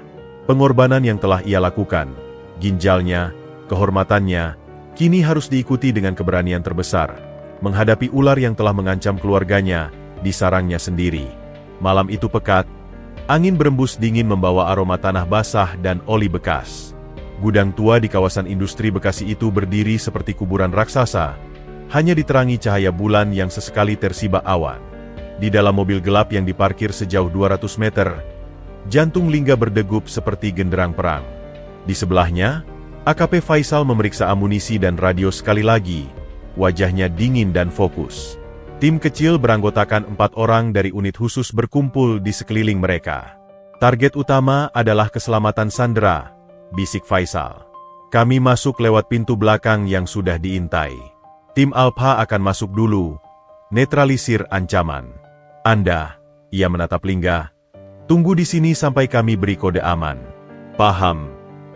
Lingga mengangguk, mulutnya kering. Di tangan ia menggenggam erat liontin kayu pemberian Ibu Salma. "Tolong, Tuhan, lindungi ibu." Di dalam gudang, Ibu Salma duduk di atas kursi plastik. Tangannya diikat longgar di belakang punggung. Matanya tertutup kain, tapi telinganya menangkap setiap suara. Langkah kaki, gumaman dua orang lelaki yang menjaganya, dan suara ketukan hujan di seng atap. Tak ada rasa takut yang melumpuhkan. Yang ada justru ketenangan aneh. Ia sudah melalui penyakit mematikan, dan ia percaya pada anaknya. "Lingga akan datang," bisiknya dalam hati. Di ruang gudang yang lebih terang, Bang Jack sedang cekcok dengan Andre yang baru saja tiba. "Ini gila. Kau bilang cuma perlu intimidasi, bukan penculikan. Polisi sekarang pasti sudah menyelidiki," gerutu Bang Jack, wajahnya tegang. "Sudah terlambat untuk komplain," sambar Andre, matanya liar. "Kita sudah terlanjur dalam. Sekarang kita harus selesaikan. Si tua ini adalah satu-satunya pengungkit kita." Setelah Lingga menandatangani pengakuan palsunya besok pagi dan mengumumkannya, kita bebaskan dia. Sederhana. "Dan bagaimana dengan Pak Huda? Kalau dia siuman?" "Paman saya tidak akan pernah siuman," jawab Andre dengan nada datar dan menyeramkan. Sebuah rencana lain telah tersembunyi di matanya, yang tidak ia bagikan pada Bang Jack. Seorang perawat bayaran di rumah sakit siap menyuntikkan sesuatu jika kondisi Pak Huda menunjukkan tanda-tanda membaik. Tiba-tiba, salah satu pengawas di dekat pintu bersiul pelan. Ada yang mendekat. Beberapa titik. Andre dan Bang Jack saling pandang. "Polisi?" bisik Bang Jack. "Mustahil. Lingga tidak akan berani," sahut Andre, tapi suaranya mulai goyah. "Cek sekeliling." Namun, itu sudah terlambat. Dengan gerakan cepat dan senyap, tim Alpha sudah masuk lewat ventilasi dan pintu samping yang bobol. Dua orang pengawas di dekat pintu depan disergap dan diamankan sebelum sempat berteriak. "Gerak! Gerak! Gerak!" Teriakan AKP Faisal menggema tiba-tiba saat ia dan timnya menerobos pintu utama. Kekacauan pecah. Andre berusaha lari ke arah Ibu Salma, mungkin ingin menjadikannya tameng manusia, tapi seorang anggota polisi sudah mendahuluinya, menendang kakinya hingga ia terjatuh.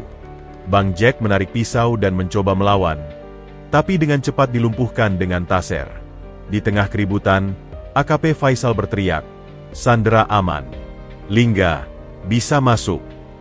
Lingga yang sudah tak tahan, melesat masuk gudang. Matanya menyapu ruangan, lalu tertuju pada sosok di sudut. "Ibu." Ia berlari, merobek penutup mata Ibu Salma dengan gemetar. "Maafkan saya, Bu. Maafkan saya." Isaknya pecah saat ia memeluk tubuh ibunya yang dingin. "Ling, tenang, Nak. Ibu baik-baik saja," bisik Ibu Salma, meski air matanya juga mengalir. Tangannya yang terlepas membelai rambut anaknya. Di sisi lain, Andre sudah diborgol. Wajahnya merah padam, penuh kebencian. "Kau pikir kau menang, Lingga? Kau tetap saja sampah kampung. Kau akan hancur." AKP Faisal menghampiri, mengangkat ponsel Andre yang masih menyala. Di layar, ada pesan yang belum terkirim ke seorang kontak bernama Perawat E. Isinya, "Jika ada perubahan vital, berikan suntikan di laci bawah." "Ini bukti percobaan pembunuhan," kata Faisal dengan suara dingin. "Ditambah penculikan, konspirasi, dan percobaan pembunuhan dengan kecelakaan yang direkayasa. Kau akan habis, Tuan Andre." Andre akhirnya runtuh. Amarahnya berubah jadi ketakutan yang melumpuhkan. Om Huda pasti akan memaafkan saya. Dia keluarga saya." "Keluarga?" Suara lemah tapi penuh wibawa terdengar dari pintu masuk. Semua orang menoleh. Di sana, duduk di kursi roda dengan selang infus masih menempel, wajah pucat dan kepala dibalut perban, adalah Pak Huda. Ia didorong oleh Pak Darso yang tangannya masih digips. Rupanya, ia baru saja sadar dari koma beberapa jam sebelumnya, dan setelah mendengar laporan dari Pak Aji, ia bersikeras untuk datang. "Paman!" teriak Andre, seperti melihat hantu. "Jangan panggil saya Paman," kata Pak Huda. Suaranya lemah tapi setiap kata tajam seperti beling. Seorang keponakan tidak akan mencoba membunuh pamannya dua kali. Tidak akan menyandera seorang ibu yang tak berdosa. Tidak akan meracuni keluarganya sendiri dengan kebencian dan keserakahan. Ia memandang Andre dengan penuh kekecewaan yang lebih menyakitkan daripada kemarahan. Kau adalah darah dagingku. Tapi hari ini, aku memutuskan hubungan darah itu. Untuk selamanya. Andre menangis, tersungkur. Tapi sudah terlambat. Polisi membawanya dan Bang Jack pergi. Rantai konspirasi telah diputus. Pak Huda kemudian mendorong kursi rodanya mendekati Lingga dan Ibu Salma. Bu Salma, maafkan saya. Keluarga sayalah yang membahayakan nyawa Anda. Ibu Salma mengangguk, memegang tangannya. Yang penting sudah berakhir. Pak Huda, terima kasih sudah datang untuk anak saya. Pak Huda lalu menatap Lingga. Dan kau tidak pernah menyerah. Kau melindungi ibumu dan membuktikan siapa dirimu yang sebenarnya. Kau lebih dari seorang anak bagi saya. Kau adalah pahlawan dalam keluarga ini. 3 bulan kemudian, pengadilan berjalan cepat. Andre dan Bang Jack, dengan bukti-bukti kuat dari rekaman pertemuan rahasia, yang diam-diam direkam oleh Pak Aji, data keuangan, dan pengakuan sopir truk yang akhirnya ditemukan, dijatuhi hukuman panjang. Kasus transplantasi gelap juga terungkap. Tetapi karena Pak Huda dan Lingga bersedia menjadi saksi dan bekerja sama dengan otoritas kesehatan, hukum lebih berfokus pada jaringan perdagangan organnya. Pak Huda pulih sepenuhnya. Kesehatan ginjalnya, ginjal Lingga, tetap prima. Suatu pagi yang cerah, di taman rumah besarnya yang kini juga menjadi rumah Lingga dan Ibu Salma, sebuah upacara kecil diadakan. Di hadapan notaris, keluarga inti, dan beberapa sahabat dekat, Pak Huda secara resmi mengangkat Lingga sebagai anaknya dengan semua hak hukum. Warisan saya, kata Pak Huda setelah menandatangani dokumen, bukan hanya tentang harta, tapi tentang nilai, tentang melanjutkan apa yang baik. Ia menyerahkan sebuah kopi wasiat baru pada Lingga. Selain mengalihkan kepemilikan mayoritas Huda Group pada Lingga, wasiat itu juga mengamanatkan pendirian Yayasan Ginjal untuk Kehidupan yang akan membantu pasien tidak mampu, dan menyisakan dana trust fund kecil untuk Andre di penjara, bukan sebagai pembenaran, tapi sebagai pengingat terakhir akan belas kasihan. Lingga, yang kini sudah lebih percaya diri dan berpengetahuan luas, tidak langsung duduk di posisi puncak. Ia memulai sebagai direktur urusan sosial, membangun yayasan dan mempelajari bisnis dari dasar dengan bimbingan Pak Huda yang kini lebih seperti sahabat sekaligus ayah. Ibu Salma tinggal di paviliun yang nyaman di dalam kompleks. Kebunnya selalu berbunga. Ia dan Pak Huda sering minum teh sore bersama, bercerita tentang masa lalu dan masa depan. Suatu malam, Lingga berdiri di balkon, memandangi kota. Di tangannya, ia memegang 2 benda, liontin kayu sederhana pemberian ibunya, dan pena emas pemberian Pak Huda saat ia resmi menjadi direktur. 2 dunia yang berbeda, kini menyatu dalam genggamannya. Dari bawah, ia mendengar tawa Ibu Salma dan suara Pak Huda yang sedang berdebat soal jenis bunga apa yang akan ditanam. Senyum merekah di bibirnya. Ginjal yang ia kira hilang untuk selamanya, justru telah menumbuhkan kehidupan yang lebih luas. Kehidupan yang dipenuhi dengan keluarga yang dipilih oleh hati, tanggung jawab yang bermakna, dan cinta yang lahir dari pengorbanan terdalam. Perjalanan dari kegelapan ke cahaya itu telah berakhir, dan sebuah babak baru yang penuh harapan telah dimulai.